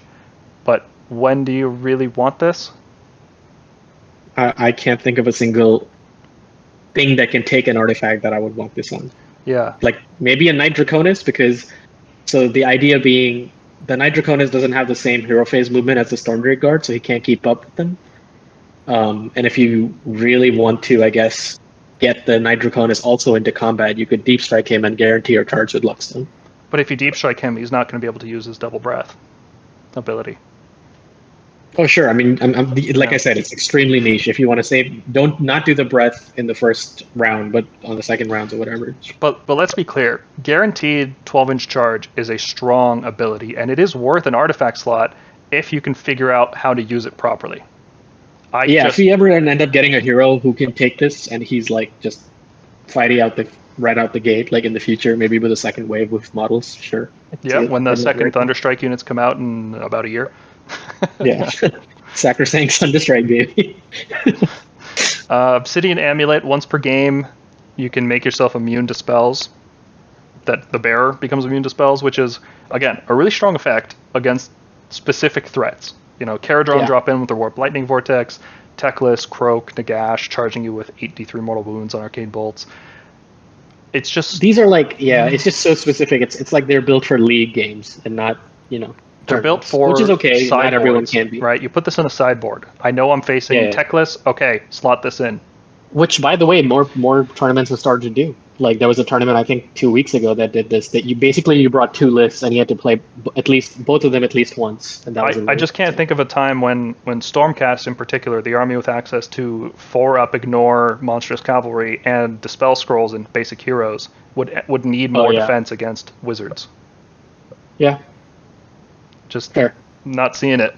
I mean, I guess only like you said, Nagash. Nagash is 83 mortal wounds. I'd rather not take 43 on my Night Draconis. Well, if you're fighting Nagash, you're gonna win. Like, no offense, but like 10 protectors and double tap raptors are just gonna kill him before he can do anything. Yeah, I guess. Yeah, sure. And he's more likely to miscast. Like once in the first 2 rounds, he's going to miscast probably. Yeah. So, I don't know. I'm not too worried about Nagash. I might be worried about Croak if Croak was stronger or had longer range. I might be worried about Teclis. If he had more offensive spells. I might be more worried about the Warp Lightning Vortex if it didn't have to set up more than 1 inch away from models. Just, there's not a lot of good cases for this. It's really good in those cases. There's just not a lot of them, and you can probably live without it. Yeah, I don't think it's worth once the battle, but nothing that's currently that I would put it on. Right. No. That's all I have to say about that. Especially compared to the universal artifacts, which unbelievably good. I can't believe we're so blessed to play a game of Age of Sigmar with the Amulet of Destiny and the Arcane Tome at the same time. Unbelievable how good these artifacts are. For those of you who don't know, Arcane Tome is the reason people aren't taking what's the name of that wizard in the Iron Jaws army? Some shaman. That shaman is no longer seeing play. Yeah. Because the best thing to do is put that on a mock pressure. Yes, your cabbage is now also a wizard. Yeah. And it's a better wizard than the other guy. Yeah. Yeah. The Amulet of Destiny, if you've played any 3rd edition, every single list has an Amulet of Destiny. We've already said so much about the 5-up ward between these 2 episodes. What else is there to say, right? Yep. It's a 50% durability increase. It takes 50% more wounds to kill you on average. And that's just insane in any army. I can't think of an army that doesn't want that. And the Arcane Tome, Stormcast heroes are very expensive, and a lot of times with list building, I find myself, okay, I've got my Incantor, a Castellant, a Relictor. I don't have enough points to add another hero because I want specific setups of units. Okay, cool. Yeah. The Relictor is now also a wizard. And he's a lord. Mystic Shield is so good this edition that you never not want it in a list, right? Yep. So the small additional utility is worth losing a 1-drop. In most cases, I would say I would run a Warlord Battalion instead of Battle Regiment just to get an extra wizard. It's another Unbind, it's another Dispel, it's another Mystic Shield, or Celestial Blades, or Chain Lightning, or whatever. It's just good utility. And the fact that for some reason our Lord units have different ranges than our Knight units, it just further devalues the Knight Arcanum. Rest in peace. And Seed of Rebirth to reroll Heroic Recovery. No, never. Why would you take this? No. We're Bravery 9 and 10 heroes. We don't need to re-roll it for the most part. Just take the Amulet of Destiny instead. Yeah. That's all I have to say about that. Yep. That's right. Yeah, let's talk about the spell lore. So Stormcast spells are, I would say, overall an improvement over the last book. The last book had a lot of generic deal light amount of mortal wounds with high cast values in low ranges. It was, I think by the end of 2nd edition, you could call it one of the worst spell lores in the game. Say that again. By the end of second edition, the Stormcast spell lore in that book, the second edition book, was maybe the worst in the game. It was really bad. I agree. Literally, the only spell worth salvaging was Azerite Halo. Maybe Starfall early on, where you could randomly. Last Starfall was terrible. You could. Which one was Starfall? Roll a 6 up. Starfall was the one where you rolled a dice for each model, each unit on the battlefield. On a 6, it did 1 more wound. Yeah, I used that in my Anvil Strike list because sometimes you just weren't in range to do anything else. Sometimes you weren't in range, man, and it's like, I would rather do Lightning Blast. That had an unlimited range of D3 more wounds. Starfall was so bad. I liked it, but please don't defend that spell, please. I'm gonna defend it. I don't care. I liked it. I used it, and I was good at the game. So come at me. Okay, so Lightning Blast is still there. It's still easy to cast. It's still infinite range. You still can't choose what you hit. It has to hit the closest enemy model, but it's nice on Knight heroes because they have lower range on spells typically. This is infinite range. It gives them something else to do. Yeah. I'd rather cast one of the next 2 spells instead, or Mystic Shield. Can't see myself casting Lightning Blast. Really. I used to use this a lot with second edition, where it's like if my Knight, because Mystic Shield wasn't worth it back then, but so this thing used to be I'll just cast it and do D3 to something. Mm-hmm. Yeah, and that's still useful. Softening things up in the hero phase is really useful, especially I would say on a hero like a Toralon or Krondys, so you can help score battle tactics. Like if you want to kill stuff with a monster, something's got 2 or 3 wounds left, you might want to just plink it off and then get the battle tactic easy. I think changes to Arcane Bolt and then Mystic Shield becoming so good this edition sort of devalue this spell more, but it's still fine. It's still a niche spell. It's fine. Yep, the C tier, it's there. I don't see myself putting it in a lot of lists, but it's not bad. Azerite Halo still works on melee and shooting. Still really good. Right now, it's not so good because we're not in a high volume attack meta. Right? Yeah, but that could very easily change. It could. Yep. Witch Elves are always there. Hearthguard Berserkers are right around the corner with the new Fireslayer book coming soon. Mortec Guard, even, Yep. Anything that wants to do lots of damage, especially against other Stormcasts, if they're using crossbows, you're going to be glad you have Azerite Halo. On Unleash Hell, it's hilarious how many wounds you can do back to them. And when you have and it's because our saves, because our saves are already, the armor saves are pretty good. So if you can have a 2-up or 3-up save and you're just tanking all these attacks and just getting free value off on the top with mortal wounds, because this works on shooting too. It's just, it's so good. Now, one good thing about this is even if you die, right, you're still going to deal mortal wounds back because the saves happen before the wounds are allocated. Right. So after all the attacks are resolved, you might die, but you're still going to do back all the mortal wounds that you did from save. Well, also it gets past any rend that goes above your save because it's unmodified 6s, I think. Yeah, when's that going to happen against Stormcast? Who's going to hit you with a rend attack? Okay. I'll tell you when exactly. If you're bad enough to take a Drakesworn Templar and you get hit by -3 rend. That's it. You still have your options, man. You still have AOD. You still have Mystic Shield and Castellant. I know. I'm just thinking. Stormcast. If you're saving on 5s, you're doing it wrong. Yeah. You should be on 2s and 3s all the time with Stormcast when you're getting hit. You should manage your save rolls appropriately. It's good. Azerite Halo is fine. I think it's easier to cast. I think it's a 5. Yeah, all of our spells. It was always a 5. It was always. A 5. I thought it was a 6. No, I think it was. I think it was always a 5. Not worth I might be wrong, but it doesn't. Whatever. It's whatever. Celestial Blades. Halo. Yeah. Celestial Blades is the best spell in the book. You want to take one of this in every list. If you're taking an Incantor in every list, you should take this spell at least once in every list because you will have some melee unit in your army that wants to use this, unless you're exclusively using Grand Hammers. Yeah. Or you're just using Deep Strike. Even then, it's good. Also, it's so good in the. If you ever manage to fight a Stormcast mirror who's using Drakes with that Celestial Menagerie trait, this thing counteracts it. So. Yeah, it's just a solid ability. I can't see a reason not to take it. Bring it. Use it. It's good. Chain Lightning. Yeah, just keep in mind it doesn't work on shooting, just on melee. Chain Lightning I ranked higher than Lightning Blast because it's D3 mortal wounds targeted rather than the closest thing, and I'm finding it actually quite useful in Toralons in my list because I bring them specifically to score battle tactics. I have enough wizards to cast other spells like Halo, Celestial Blades, and Mystic Shield, and sometimes I want a D3 targeted mortal wound effect. The fact that it does area of effect damage, not a big deal to me. I just like it on Toralons for battle tactics specifically. So that's why. Otherwise, I would probably rank it C or D. But specifically because monsters can cast it, I'm enjoying it. I have one gripe with this spell, exactly one. It's that Cities of Sigmar has this exact same spell, except the splash effect is also D3 more wounds. So like, how did that happen? Well, you see, Sigmar was drunk. We'll see what happens. Sigmar's like, don't be nerds. We want you to fight first and be nerds later. I have a feeling, this is a bit of an off-topic thing, but I was thinking about this earlier. I have a feeling that when the Cities of Sigmar get updated, they're going to have a split in their army, just like Stormcast do.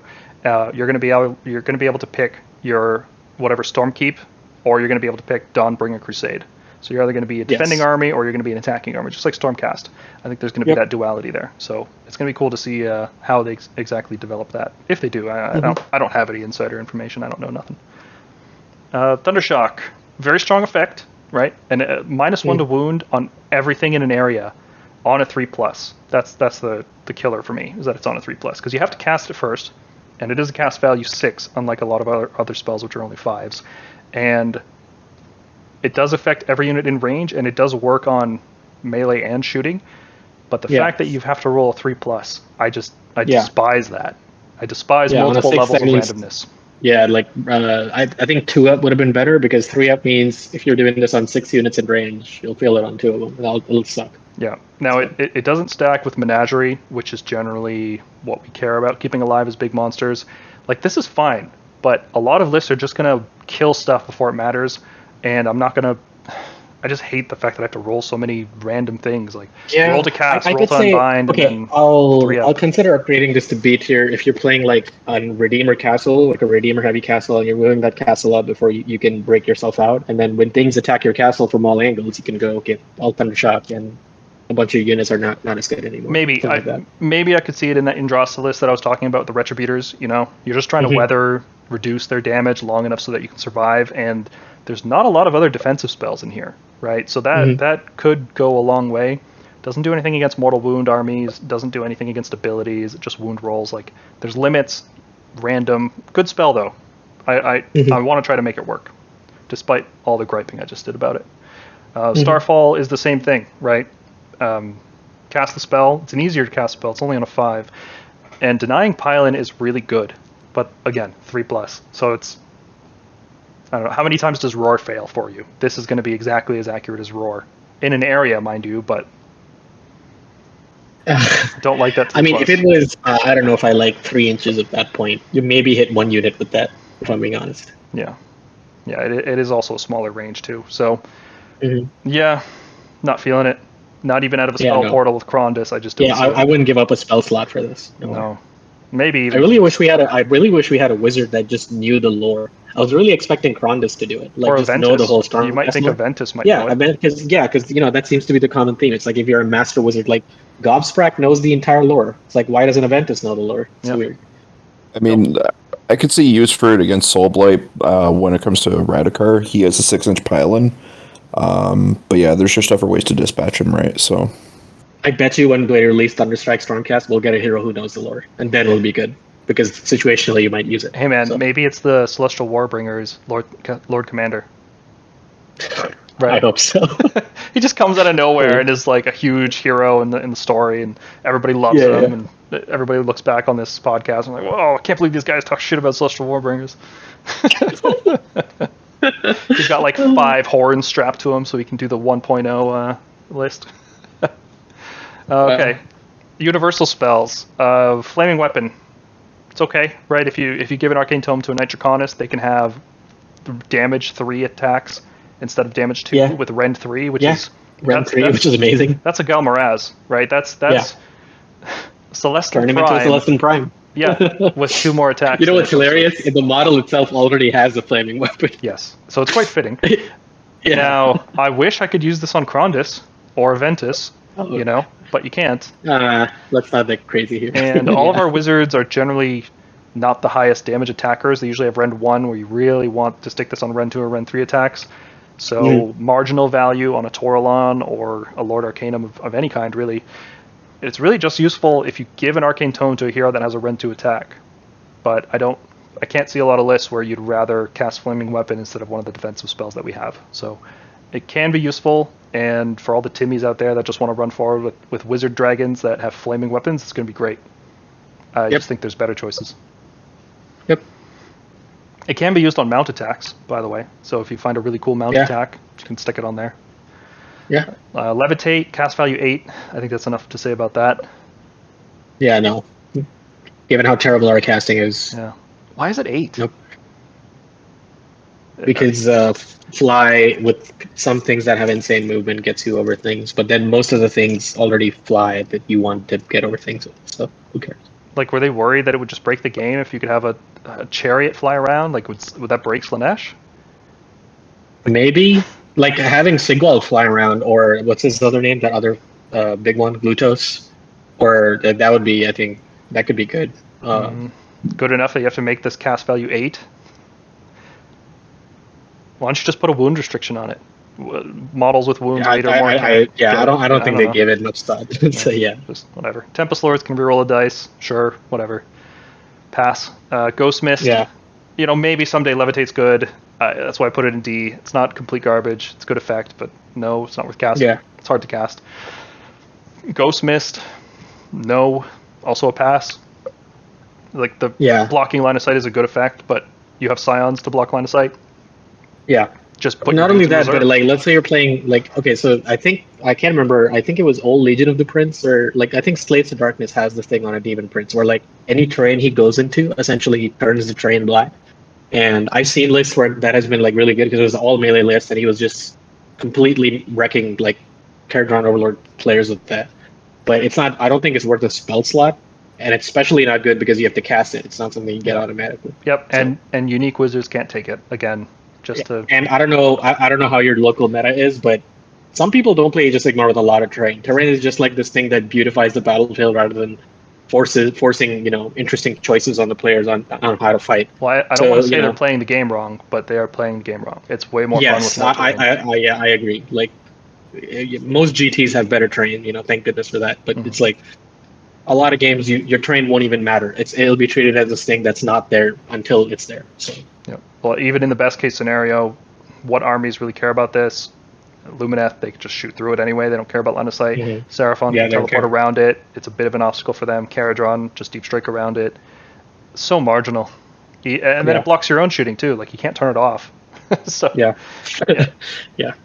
No way.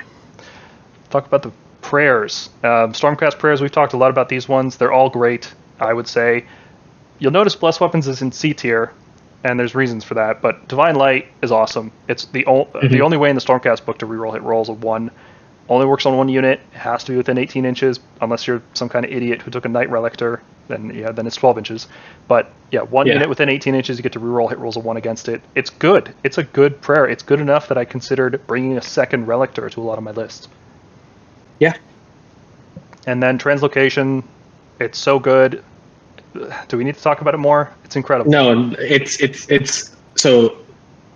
For those of you wondering, like, the thing about big tough dudes with lots of armor and lots of damage, just a straightforward honest Warhammer, is that you need mobility, right? And you need to be able to deliver guys reliably into combat. You need to get them where they need to go, or they're bad. They get charged or they get shot, and then they get removed from the board. This is your mobility. We have lost Gabriel Shoreheart. We have lost the Night Heralder. This is how you move things into combat. And we're not going to talk a lot about Iron Jaws, but Iron Jaws have some insane mobility and repositioning in 3rd edition, where they can move 3 things in the hero phase. They can move every time they fight something or kill something. They can pile in out of phase, charge out of phase, move out of phase. It's insane. And that's basically solving that problem. This is the only thing in our book that solves that problem, outside of the Stormdrake hero phase move and charge. Yeah, Translocation is insane. It ensures units that want to keep charging, if you keep them near Relictor, and wholly within 18 is very reasonable. If you want to take them out of combat, put them somewhere else just to charge back into the same combat to get charge bonuses, you can do that. If you want to throw protectors, 10 protectors across the field to go contest an objective, they can do that. Translocation's insane. You should put Translocation in your list. I can't think of a reason not to, honestly. Yeah, it's always good. It's good defensively. It's good offensively. There's never a situation where you're not taking a Relictor with this. And it's stuck on a hero that has +1 to cast it, right? So on a 2+ all the time, and has 6 wounds and a 3-up save. Like, this is not a fragile hero like a lot of other support armies have, or a lot of other support heroes that other armies have. Yeah, translocation's insane. Blessed weapons. Go ahead. I was just going to say, it can win you games very easily. Oh yeah, definitely. Yeah. And for, it's going to take other armies time to adjust to how good it is and how they need to play around it. The only downside I would say, and like it could get FAQ'd because people are saying it's overpowered, even though it's not. And because the thing is, people can respond to it because you can move after teleporting as it's currently worded, but people can respond to it with a redeploy. Like, redeploy was not seeing much play at all because it's such a niche ability and like you can't think of any use for it.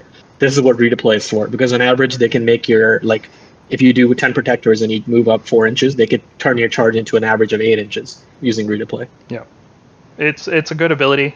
There's counterplay to it. I think it's okay for things to be strong, right? Like other armies have strong things. It's the old adage of it's a cardinal sin because it's never been done before. Yeah. It's like you're breaking a cardinal rule of Sigmar. Every army has Every army has a unit that breaks. That's how power is expressed in the game, right? Like Luminate ignore pylon rules with the wind charging temple or whatever. And ignore line of sight. That's how you express power. Yeah, it's like that's how you express power. Get used to it. That's how every game is designed, right? The reason you write rules is so that you can break them with specific things, and then that becomes a cool thing to do. That's just how games work. You don't write rules so that every unit follows them. Yeah. And Stormcast as the teleporting one unit around heavy armor dudes, that's a cool thing, right? It fits their fluff in it. Anyway, I'm sure there's going to be lots of discussions about this. I don't want to get into I don't want to have a whole argument about this, but it's good. Take it. Yeah. Take it for now. Yeah. Use it, get good with it. Hopefully it doesn't get changed. Yep. Blessed Weapons is a good effect. It works on melee and shooting to get exploding hit rolls of 6. Unfortunately, most of our shooting units already have effects on hit rolls of 6 or just hit rolls in general. You can't buff units that are in reserve, right? It happens in the hero phase, this prayer, and reserve units come in at the end of movement. And it's a strong effect, but it's not that strong, right? Like, there's other ways to get that effect. In particular, you could just do Celestial Vindicators, as we were talking about in the Stormhost section. It doesn't work on Dragon Breaths. It doesn't work on Star Soul Maces. Yeah, it's fine. It's a good force multiplier, but I think Divine Light's just better. Yeah. No, I mean, this is my third priest. This is my third pick on a priest. And I don't think we have the points to run 3 priests. If there was a Arcane Tome equivalent that turned a hero into a priest, I'd love that. And I would totally turn my Lord Castellan into a priest, because I'd rather be doing these prayers than, even on a 3-up, I'd rather do these prayers than cast, a Mystic Shield or something. Yeah. Universal prayers, guidance, and get command points. Like we talked about before, Stormcast are very efficient with their command points. We don't generally need any more. And getting one even on a 4-up with a Relictor is not worth losing Translocation or Divine Light. So this is a third priest that you're bringing here that has this. Maybe an allied priest could use this. I could see that. If you have... I could see a Rune Lord using it, maybe. Yeah, if you're playing Stormkeeps and you have a Rune Lord, sure, extra command point on a 5-up. That's not bad. Heal. We already have a healing prayer. The Relictor has one. Heal is a low range heroic recovery, and Healing Storm and a pinch is enough healing. If you really need more, you should probably take dedicated healing sources like a Life Swarm. Yeah, so or Secret Charter Lord. It's a fine ability to have. I probably wouldn't pick it. I wouldn't explicitly go for it. Yeah. Yeah. Curse has all the same problems as Blessed Weapons, except it's a much lower range. And it doesn't stack with Blessed Weapons or any of our other effects that do it. So everything that I talked about with Blessed Weapons, Curse has the exact same problem. Stormcast are not hurting from mortal wounds now. We do quite a lot, especially with protectors and fulminators doing their dragon breaths and whatnot. We do a lot of damage. We do enough mortal wounds. And we're not the highest volume attackers in the game, although... I think most of our damaging units are -2 rend and good damage, to where a single mortal wound here or there, it's not going to make a difference. Like, we don't have pure volume of attacks. We most rely on good quality attacks. So Curse is not a thing you normally take. Yeah, the units we have, like, you could think, okay, well, I'm going to translocate a unit and then curse it. That would be cool, but curse is only 9 inches, right? So you can't even do that. That having such short range sort of kills this thing for me, because I could see it stacking with our crossbows, because our crossbows generate 2 hits, but instead of another hit where you have to roll a wound roll for, I would much rather just have a free mortal wound. But it's so short range that it's not going to matter. It could be good on Hurricanes. It could have been good on Vindicators if they didn't already have a hit 6 mortal wound effect. Vanquishers, is this how you make Vanquishers good? No. Okay, so hear me out. Like, I guess because the curse thing does it in addition, does that make Vindicators better because you still retain the hit roll? Yeah, it does make them better, but it makes a lot of units Yeah. better. Like, it would make Yeah. Vindicators better, but is that worth the prayer? No, I don't think it's worth No. it. Yeah, no, it's very niche. Like, yeah, that's why C It's- probably. You know, you're Yeah. winning on a 3-up with Rend 1. How often does that damage go through? Yeah, that's true. I mean, you're not doing them to do damage, so yeah, you're right. And it's only against the one target you curse. So if something kills that, it's just not that good. It's a fine effect. I'm sure it'll see some use. Somebody will make it work. I don't 100% think it works in Stormcast. I probably should have ranked heal and curse one tier lower each. Yep, probably should have done that. All right, moving on. Mount traits. So Stormcast have a bunch of mount traits. You'll see a note at the bottom there. The Toralon can't pick any of these because I don't know. Please email Games Workshop. I will put their email in the description of this video. Please send them an email asking them why the Toralon can't use mount traits, because it's odd. Feels like it should. Yeah, it's odd. Going through them, first up, Etheric Swiftness. Your hero can pile in 6 and pile in from 6. That is a very strong effect. I would have loved that on anything except the units that can take it. Yeah. Like, why would I care if a Griff Charger can pile in from 6? They're teleporting. They have to be more than 9. Nope, don't care there. Lord Celestin on Dracoth basically doesn't exist. And the Dracoline piling in from 6 is fine, but is that worth a mount trait? Probably not. No. On a Star Drake, that would have been sick. You could run, have a huge flying model, run, and then just walk into combat without having to charge, without triggering Unleash Hell. Would have been good. But yeah, I can't really see this taking too much use. I mean, the thing is, like, not even any of our buffs. Like, this could have been good with your hero having to keep match with your chargers. Something like if old Staunch Defender was there, but all that's gone. Anything that would require your hero to be piling in or charging with your units, like, it's not that necessary anymore. It's still a strong effect. I think strong enough to keep it out of the D tier, like some of the other ones we're going to talk about later. Just comparatively, it's a better effect. So yeah, it's not great. Not recommending people take it, but it is good, and it's a lot of armies wish they had this. It's a strong effect. Yep. Yeah. The next one is for Star Drakes only, and you do it instead of doing a Rampage. And on a 3+, you pick an enemy unit, and they have -1 to hit you. So it's not bad because it gets past Hunters with the Heartland. Yes, because it's not a monster's Rampage. That's correct. It gets past any immunity to Rampages. The fact that it's on a 3-up kind of sucks. Yeah, and it's only against one unit within 1 inch. But hit debuffs are a lot harder to get in this book. So that's true. If you're taking a Star Drake, you should probably take this mount trait on it. But think of it this way, right? Where it's like, it's good because I agree with the A tier ranking because it's like sometimes you just want to roar. Like, roar is a pretty good ability to have to use as the monster's Rampage, in my opinion. Where it's like, oh, I'll shut off your all-out defense or all-out attack. This way, like, you are making sure that if they survive, they cannot do all-out attack. Or they have to do all-out attack in order to be worth hitting anything. Yeah, and you could do a roar with another unit, like a Storm Drake or a Toralon. It's not like you have to use the Star Drake to do a monstrous Rampage. There's other units you can put in your army. So the fact that this gives up a Rampage is not the biggest deal in the world. Now, if you only have one monster, maybe you'd rather roar.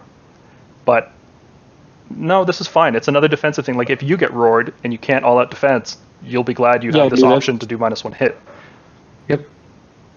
So it's a good ability. I like it. I've been playing with Celestial Instincts instead, but I think if I play Star Drake, I'm going to switch over to Light of the Young Stars.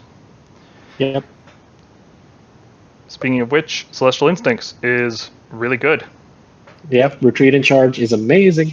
Or Retreat and Shoot. Sometimes that's what you want to do instead, like retreat and then do a Rain of Stars. Yeah, or Dragon Breaths. Like, if you can, because you can, I'm pretty sure you can take mount traits on. You can take mount traits on unique units, can you? No. No. Unique okay, units but can't take them. yeah. Okay, never mind then. Yeah, sorry. Well, I mean, you can still do it on the Knight Draconis, right? Because he's he's a tanky fighter, and being able to retreat and then fire breath something not in combat and then charge. Well, you can't do both. You retreat you and can either shoot or charge. Yeah. Yeah, that's so true. in the Draconis, I'd probably charge back in. Yeah. But for other things, it's situational that it lets you shoot as well. But retreat and charge, if you just treat it like that, this is easily the best mount trait. Yeah. I mean, there's so many times where my Star Drake has gotten stuck fighting like 2 models because I just couldn't get that last 2 points of damage in. And being able to just get out of that combat, ignore that unit is so good. Oh, and it's got such a big base that sometimes things just pile in and you're like, ugh, really? Again? Okay. Yeah. It's a pain. It's great. Celestial Instincts. Now, I will say that if Toralon, for some reason, does get the ability to use mount traits, keep in mind that Toralon's Comet Trail only activates on a normal move. So if you make a retreat move, you do not activate Comet Trail. A retreat move and a normal move are 2 different things in this edition. So just keep that in mind. Envoy of Lightning. It's like the Annihilator impact when they land from Deep Strike. On a 4-up. Ugh. Yeah, it's on a 4-up instead of a 3-up, and it's just D3 mortal wounds. I really struggle to think of situations where any of our mounted heroes will want to be in Scions and will also want to take this trait instead of something else. I'll tell you when. Literally one use I can think of. Put them in Tempest Lords for a more reliable... It has to be a Flying Lord. It can't be like... So Nitroconus. It can be a Nitroconus, that's it. In which case, you want them on the table to double breath. Yeah. It's not good. Maybe... Turning the Annihilator thing from a 3-up to a 4-up kills this for me. Like, ugh. Yep. It's okay. Here's the only use I can see for it. If you're building that list that does Splash Mortal Wounds, this is more Splash Mortal Wounds that doesn't cost points or... any other artifact or anything, right? You can put this is it. More mortal wounds. Okay. I wouldn't take it, but... No, I would. It's not that good, no. Scintillating Trail. When I first read this, I thought it was -1 from casting rolls, and I was excited, because I thought, oh, double that up with Star Drake, or make wizard battles. No, it's -1 to unbinding rolls, and only against spells cast by your Stormcast wizards, so no allies or cities or anything, and only while the Stormcast wizards are within 12 inches. Like, based on the wording here, take a look at the specific wording, because it says... Yeah, so it's in a way, it's a very cute way to give them +1 to cast. Like, not really, because it's not helping you get the spell off. It's sort of helping you get the spell off in the sense that your enemy can't unbind it. Yeah. So... It's a very roundabout way of giving you +1 to cast, but not really. No, only against competing wizards. So, like, if you kill their wizards and they're not unbinding anymore, like, a lot of armies don't have a lot of wizards, right? It's not every army has a Teclis or a Croak or a Nagash. Yeah.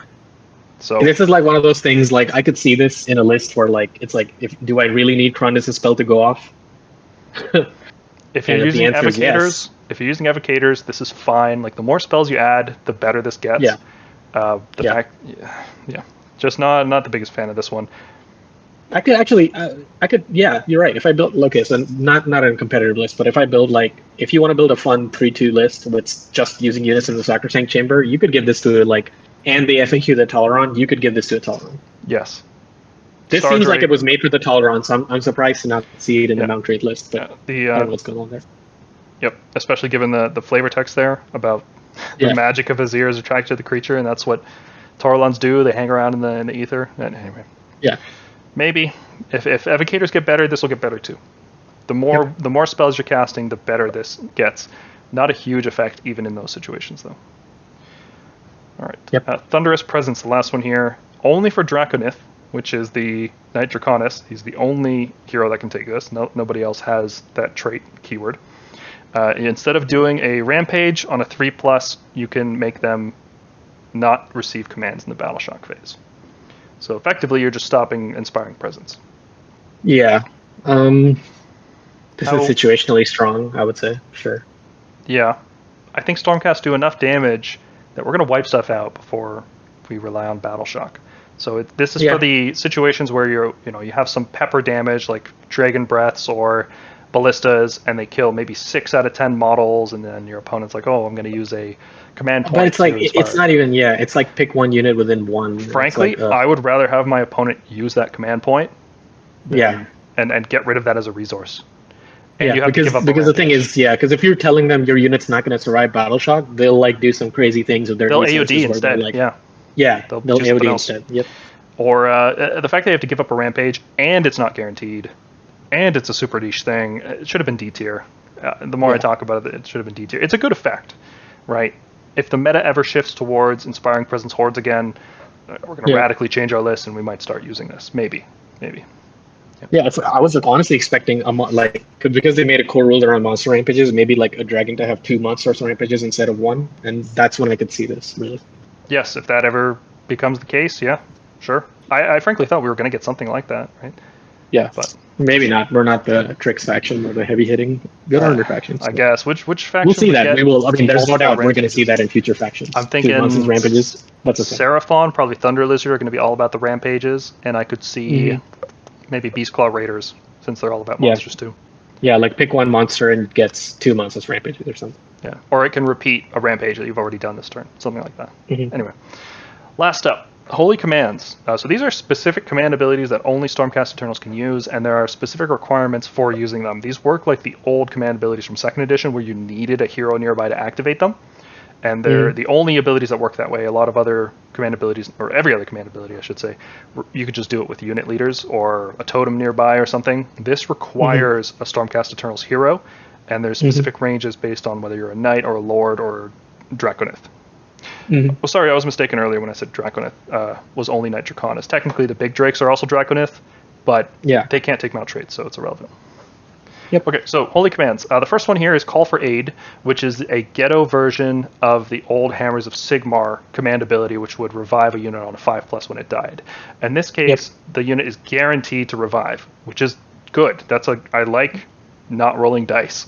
It's a dice game. I want to reduce the number of dice I roll because I hate dice. That's why I play this game. Yeah, it's D because there's not a lot of value in taking a whole enhancement or taking an extra enhancement even just for this ability, because you are at max at best you're going to replace like 5 Vindicators. Now, where I can see this being useful is maybe you're in a battle plan where you quickly need to snipe an objective with a Vindictor unit early in the game.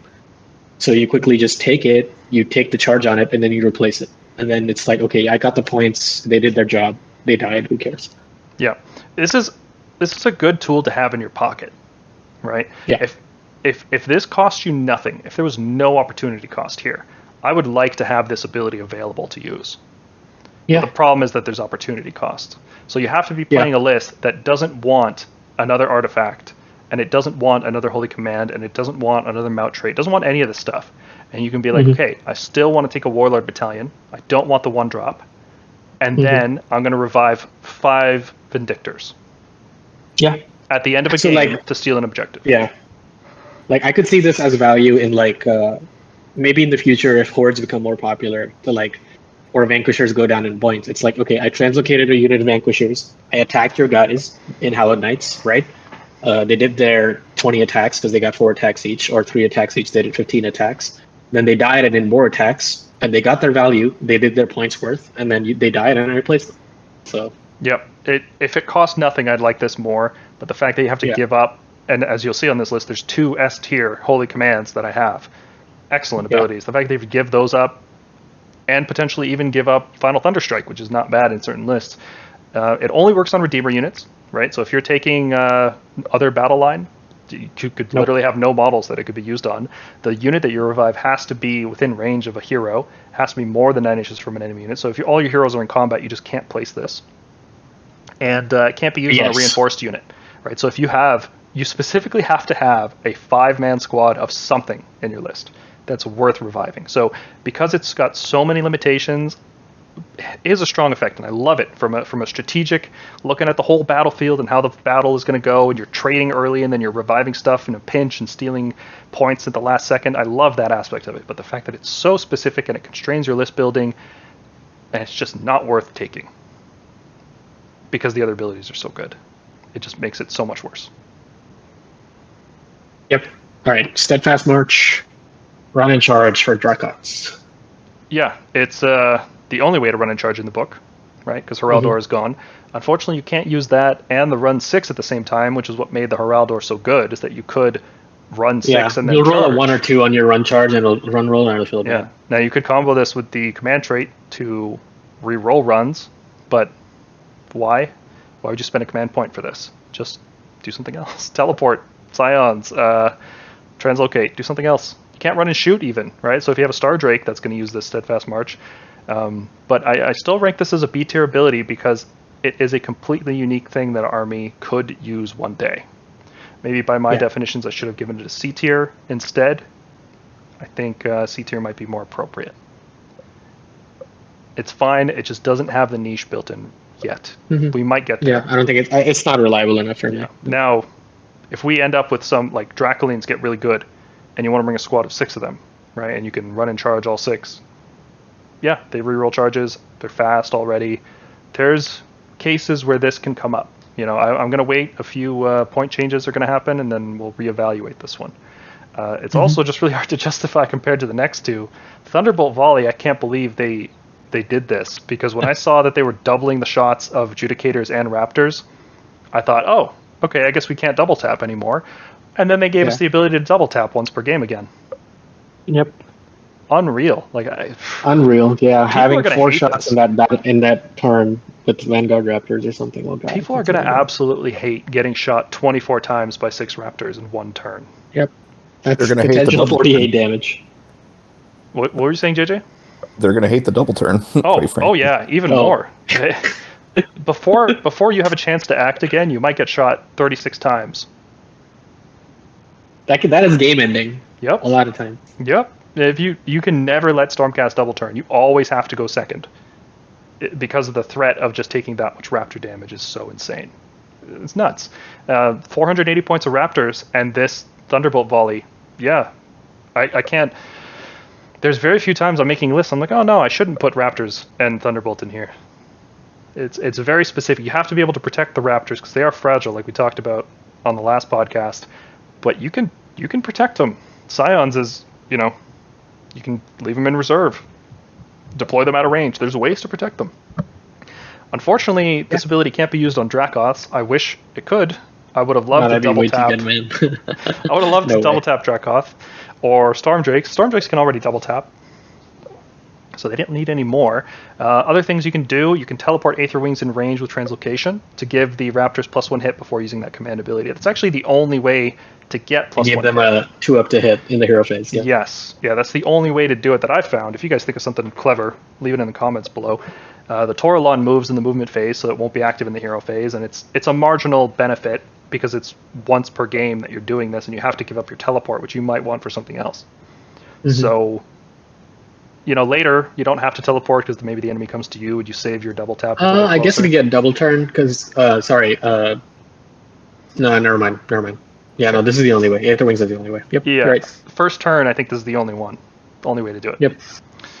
Unleash Thy Hatred is the Thunderbolt Volley for Protectors, basically. It gives each of your dudes +1 attack. Each Paladin unit has +1 attack. And that, is marginal benefit for stuff like Protectors with Glaives, because they go from 5 to 6 attacks. 20%, 25%. On Grand Hammers, it's on Grand Hammers, it's nuts. On Star Soul Maces, it's insane. Yes. Doubling the attack. So for those of you who don't know, Star Soul Maces have a 1 attack characteristic, meaning you can actually buff it. Yep. They actually specifically changed it in this book, and I think the only reason they did that is because of this interaction. This makes Protectors an insane unit. Without this ability, Protectors would be good, right? This makes them S tier because this ability exists. Protectors shoot all the way up to S tier because you can run a squad of 15 Protectors and Knights Excelsior, which this is the reason Knights Excelsior is SS tier as well. And then you have 6 Star Soul Maces up front and 9 Glaives anywhere else. They're 3-inch range. They can hit the moon. And you activate Unleash Thy Hatred, and you do an average of 20 mortal wounds with the Star Soul Maces in that turn. And then, if anything survives that, you hit it with 55 glaive attacks. Yeah, I was going to say that's just the Star Soul Maces. Yeah, and those glaive attacks are going to be on 2s and 2s, Rend 2, 1 damage. It's nuts. And they can also get exploding 6s, right? Like the glaives can get exploding 6s, they can get cursed, they can get all these things that we talked about that a lot of units don't benefit from. Insanely good command ability. Yeah, if it has to be once per game. If this was, because I remember this used to be the Celestial Vindicator thing, where they used to add 1 attack. You could have done that every turn last edition. Oh my god, if you could do that this edition, the game would be broken. Oh yeah. Well, they baked a lot of power from our Stormhosts into the War Scrolls, right? Like all Raptors are double tapping all the time now. Protectors are basically, all of our Paladins get the +1 attack all the time now. You've noticed all of our attacks went up across the board.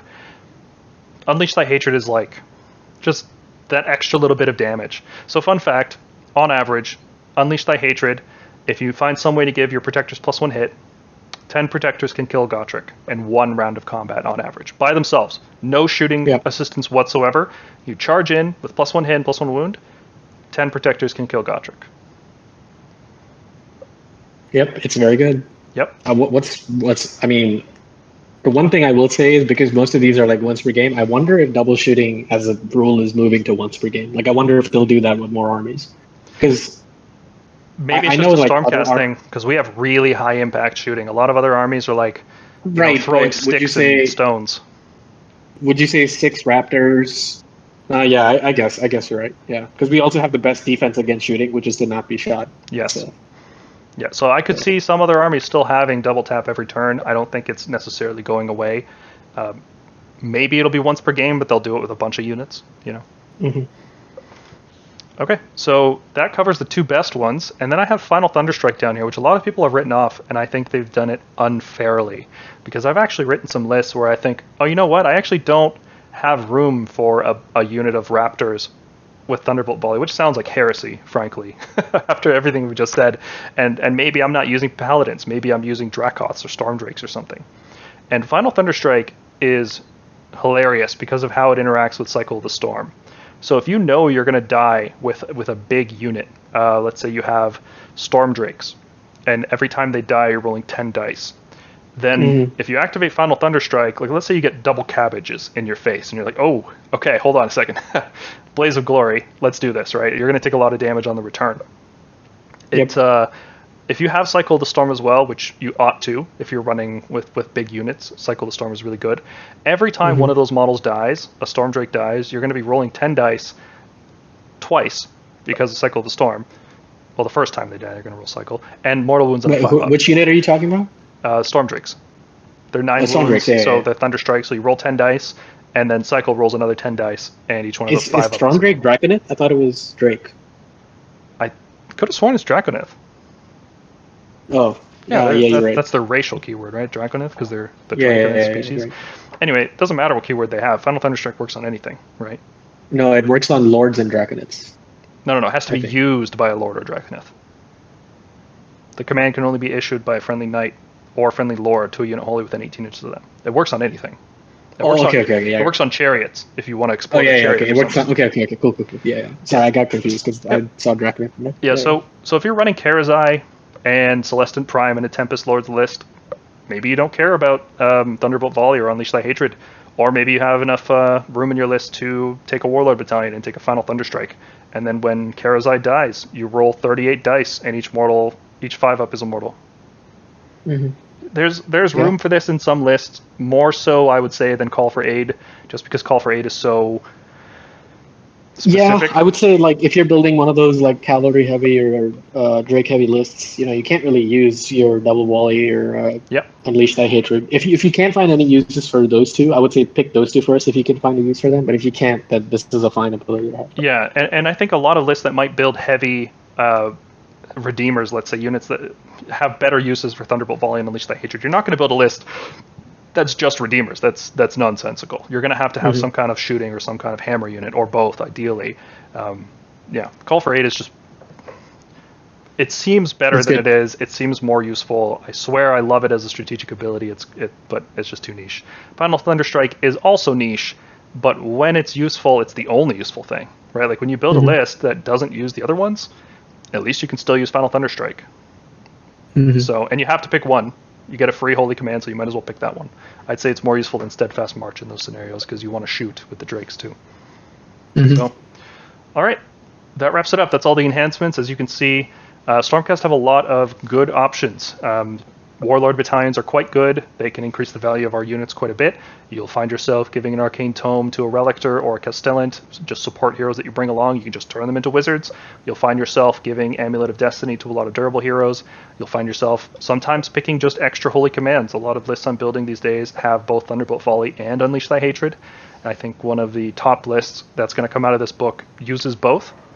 I think there's a lot of potential here. What do you guys think about all this? Go ahead, JJ. I was just going to say, I think I finished off the same thing last time, but it's exciting to see all the different combinations and lists that we can craft with all of our options right now these days. Yeah. I would say it's a big improvement over the piles and piles of garbage artifacts and command traits we had last time around. I think there's clear winners and clear losers. However, just because our base stats have improved so much, I don't feel myself relying on a particular command trait or artifact way too much, and I think that's a good thing. I think a lot of factions sort of like revolve around a command trait or artifact, and I would rather have Stormcast just be a good baseline stat army with the command traits and artifacts being cherries on top. Yep. And our command abilities are very good. The once per game ones, they're extremely good. Yep. I like that our Stormhosts are impactful and mostly in a list building sense, right? Like the ones that are good because you approach the army a different way, right? When you bring Gardas to a battle, that's not the same thing as bringing a squad of 15 protectors to battle. Mm-hmm. And I like that. I like that our Stormhosts are very distinct, and they're not necessarily outright like, oh, your paladin units get +1 attack. It's not obvious what makes them good. You have to get into the list building. You have to think about how it's going to affect your strategy and your ability to win the game overall. So I think that wraps up. I think we can call this our initial review of the Stormcast Battle Tome is complete. If I had to give this a rating, like this is an excellent book. Stormcasts are an excellent army. They have the tools to deal with the meta. We can deal with Gotrek. We can deal with behemoths of any kind. We can't kill Marathi in one turn, but we can tank her for long enough that we can kill her. We can deal with Guardians. We might not be able to kill Archaon, but then that I disagree. Crazy book that is Disciples of Tzeentch is probably going away. Changing in a big way. So. We can kill Archaon. He might deny a charge. It might take us 2 turns. 2 up, ignoring 2 and rerolling all saves. I don't know about that. I think we can do it. I think we can. I think we got the tools to do it. Like Protectors, man. Protectors. We're there. It's a lot of focus fire. The tools are there. A lot of other armies just can't do it. Right? I think we fare better in that matchup. We have the tools to deal with hordes if the meta ever becomes about hordes. We have strong defensive artifacts. We have really good base stats. I am very happy with this book. As a long-time Stormcast player, I think this was a long time coming. Now, agreed. I'm concerned that the weaknesses of this book are things we didn't talk about. The battle tactics are awful. The battalions are awful. The grand strategies are awful. And it's a lot revolving around Redeemers and the new Drakes. Yes. So if you're playing one of those lists, sure, why not? Yeah. Its specific units are still the go-to. I think that's going to be true of every book all the time. You're never going to have an army where every unit is viable. There's high units and low units in every army. Yeah. We have a lot of good units. We have a lot. It's hard to balance 76 War Scrolls all in conjunction with each other, but they did one hell of a job. So I'm happy with that. Yeah, if you go back to this unit tier summary that we had at the start, we have a lot of S through B tier units. Most of our junk units are heroes. We have a lot of viable units, which is how you form the core of your army, right? The heroes support the units generally, not the other way around. So the fact that we have so many good options, this is great. I don't want to be negative at all about this book. This is the best book Stormcast have ever gotten.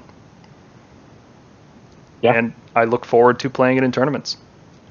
Yeah, speaking of which, thanks for watching, but next week we're going to cover some lists and see what we can do. See what we can cook up. Yeah, each of us are going to try to cook up 2 different lists, and we're not just going to have tournament lists. I think one of the ones I'm working on right now has a Lord Ordinator and a bunch of war machines from the Order faction, just generic Order war machines. I'm trying to make the best version of that I can.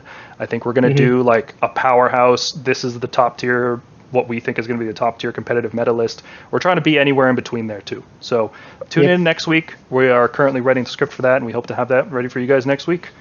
If you have any thoughts about anything we maybe missed in this, please feel free to leave comments. I read the comments pretty much all day. I love hearing from you guys. The feedback we've been getting on just the first podcast alone has been great. We really do appreciate all of it. So thanks a lot for tuning in, guys, and we'll see you in the next one. Take care. Take care, guys.